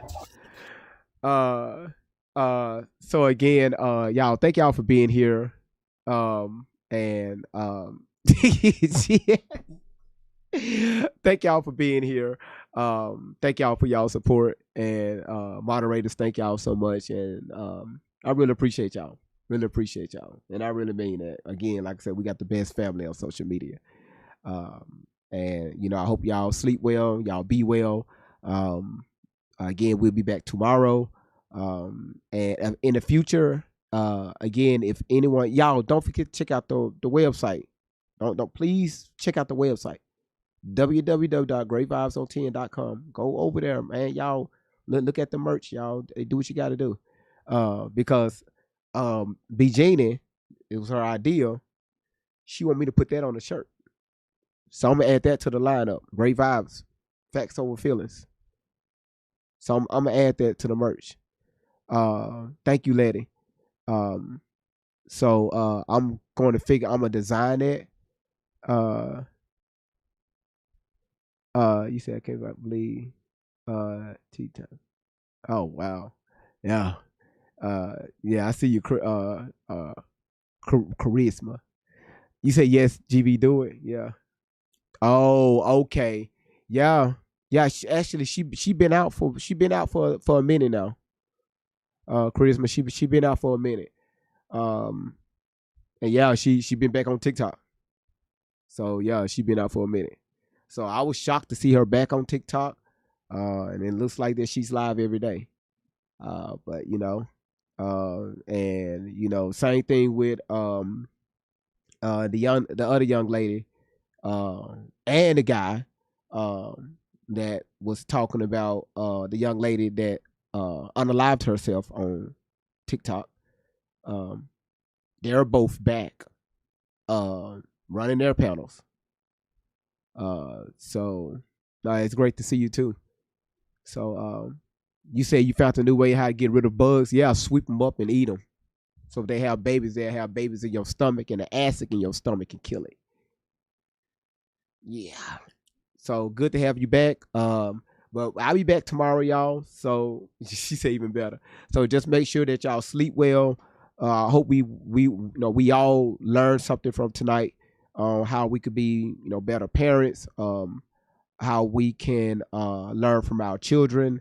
How we could be more active in our children's lives. Watch what we do and what we say around our children. And again, let yesterday be bygones, today be present, tomorrow, yeah, tomorrow's not promised. Nothing is. So just, enjoy what's in front of you. Enjoy what's going on in front of you. Always be in the moment, right? Control what you can see right in front of you. And that right there is going to carry on to the next day and the next day and the next day and the next day and the next day. All right. So yeah, it was a great live. No problem, Shana girl. She said, "Thank you, GV. You have no idea how this was good for my soul." Hey, that's what the channel is all about. All right. So you want to catch the replay, y'all? Peanut, thank you. Melissa, Amanda, Laura, Randy, Mona, Ladies, Baker, Chelsea, Shana girl, Gina, Candy, Drika, Charcy, everybody, and some people left that they gifted the platform, and the tappers. Oh my goodness, Mona, your ass at 37. Shit. Samaria, you at 26. Queen Neil, you at 14. God damn, B Genie at 6. God damn, y'all hitting them numbers. And everybody on YouTube, thank y'all for being here. YouTube been so relaxed and laid back, and they just been enjoying the show. Thank you, Karen, for the St. Louis Cardinals. Even though I'm down in Tennessee, they need to have a Tennessee bird, something, squirrel or anything. Yeah. Listen, let me ask y'all. No, I just do it. Don't worry about it. I do it. I do like a mock-up shirt, Great Vibes, facts over feelings. I do a mock-up and show it to you all. And y'all let me know if it's something that y'all would want in the store. So again, go visit www.greatvibesont10.com. So far, I just got the shirt and the tumblers over there. I do need to add the taller coffee mugs on there. This the taller mugs. I got to add this on there. So within the US, I have it on there. That what y'all see on there, the prices on there, that's includes shipping. Because I got free shipping, right? So all that includes shipping and everything. But if you outside the US, it's going to prompt you to go some alternative steps. But mostly everybody that's on the website and that's be ordering stuff, they're here in the United States. I think I've had 3 people that order outside the US. And because it's different tariff stuff I gotta put on the send on your form on your order, so you can read up on it and check out certain stuff. But other than that, man, y'all have been amazing. So yeah, thank y'all so much. You said I send the STL Cardinals because I'm from the STL. Well, that's what I'm talking about. All right. So yeah, so thank y'all, Karen. Everybody else, thank y'all. And listen, y'all have a great evening. And remember, always keep God first. Control what you can control. Don't worry about anything outside of that, all right? Nothing outside of that, okay? This your boy Great Vibes on 10 for the win. Much love, y'all. Much love. You know the deal. Great Vibes on 10 for the win. Yo, what's up, fam? You already know the deal. Great vibes on 10. For the win, yeah. Lift the stones, move the weight, come in, sit down, time to elevate. True talk, love loud, let's begin. Great vibes on 10 for the win. We coming in strong with the check going wild. Big laughs, big thoughts, that's the style. Heavy talk, but the heart stay light. Great vibes here to make you laugh all night. Put it up to 10, let the vibe begin. Hit that like my friend for the win. Drop that 10, let the love roll in. It's great vibes on 10 for the win. Hold it up to 10, throw a 10 in the chat. Throw a 10, great vibe. Where the real ones at? Where the real ones at? Great vibes on 10 for the win. Yeah. When the combo gets deep, we don't shy. Truth hits hard, but the love stays high. Got the check going up, time to begin. Great vibes on 10 for the win. For the win, for the win, for the win, for the win. Drop your 10, drop your 10. Let's tune in, like a share, like a share. Check in, check in. It's great vibes on 10 for the win. Heavy stones get lifted, mindset free. Great vibes flowing through this energy. Talk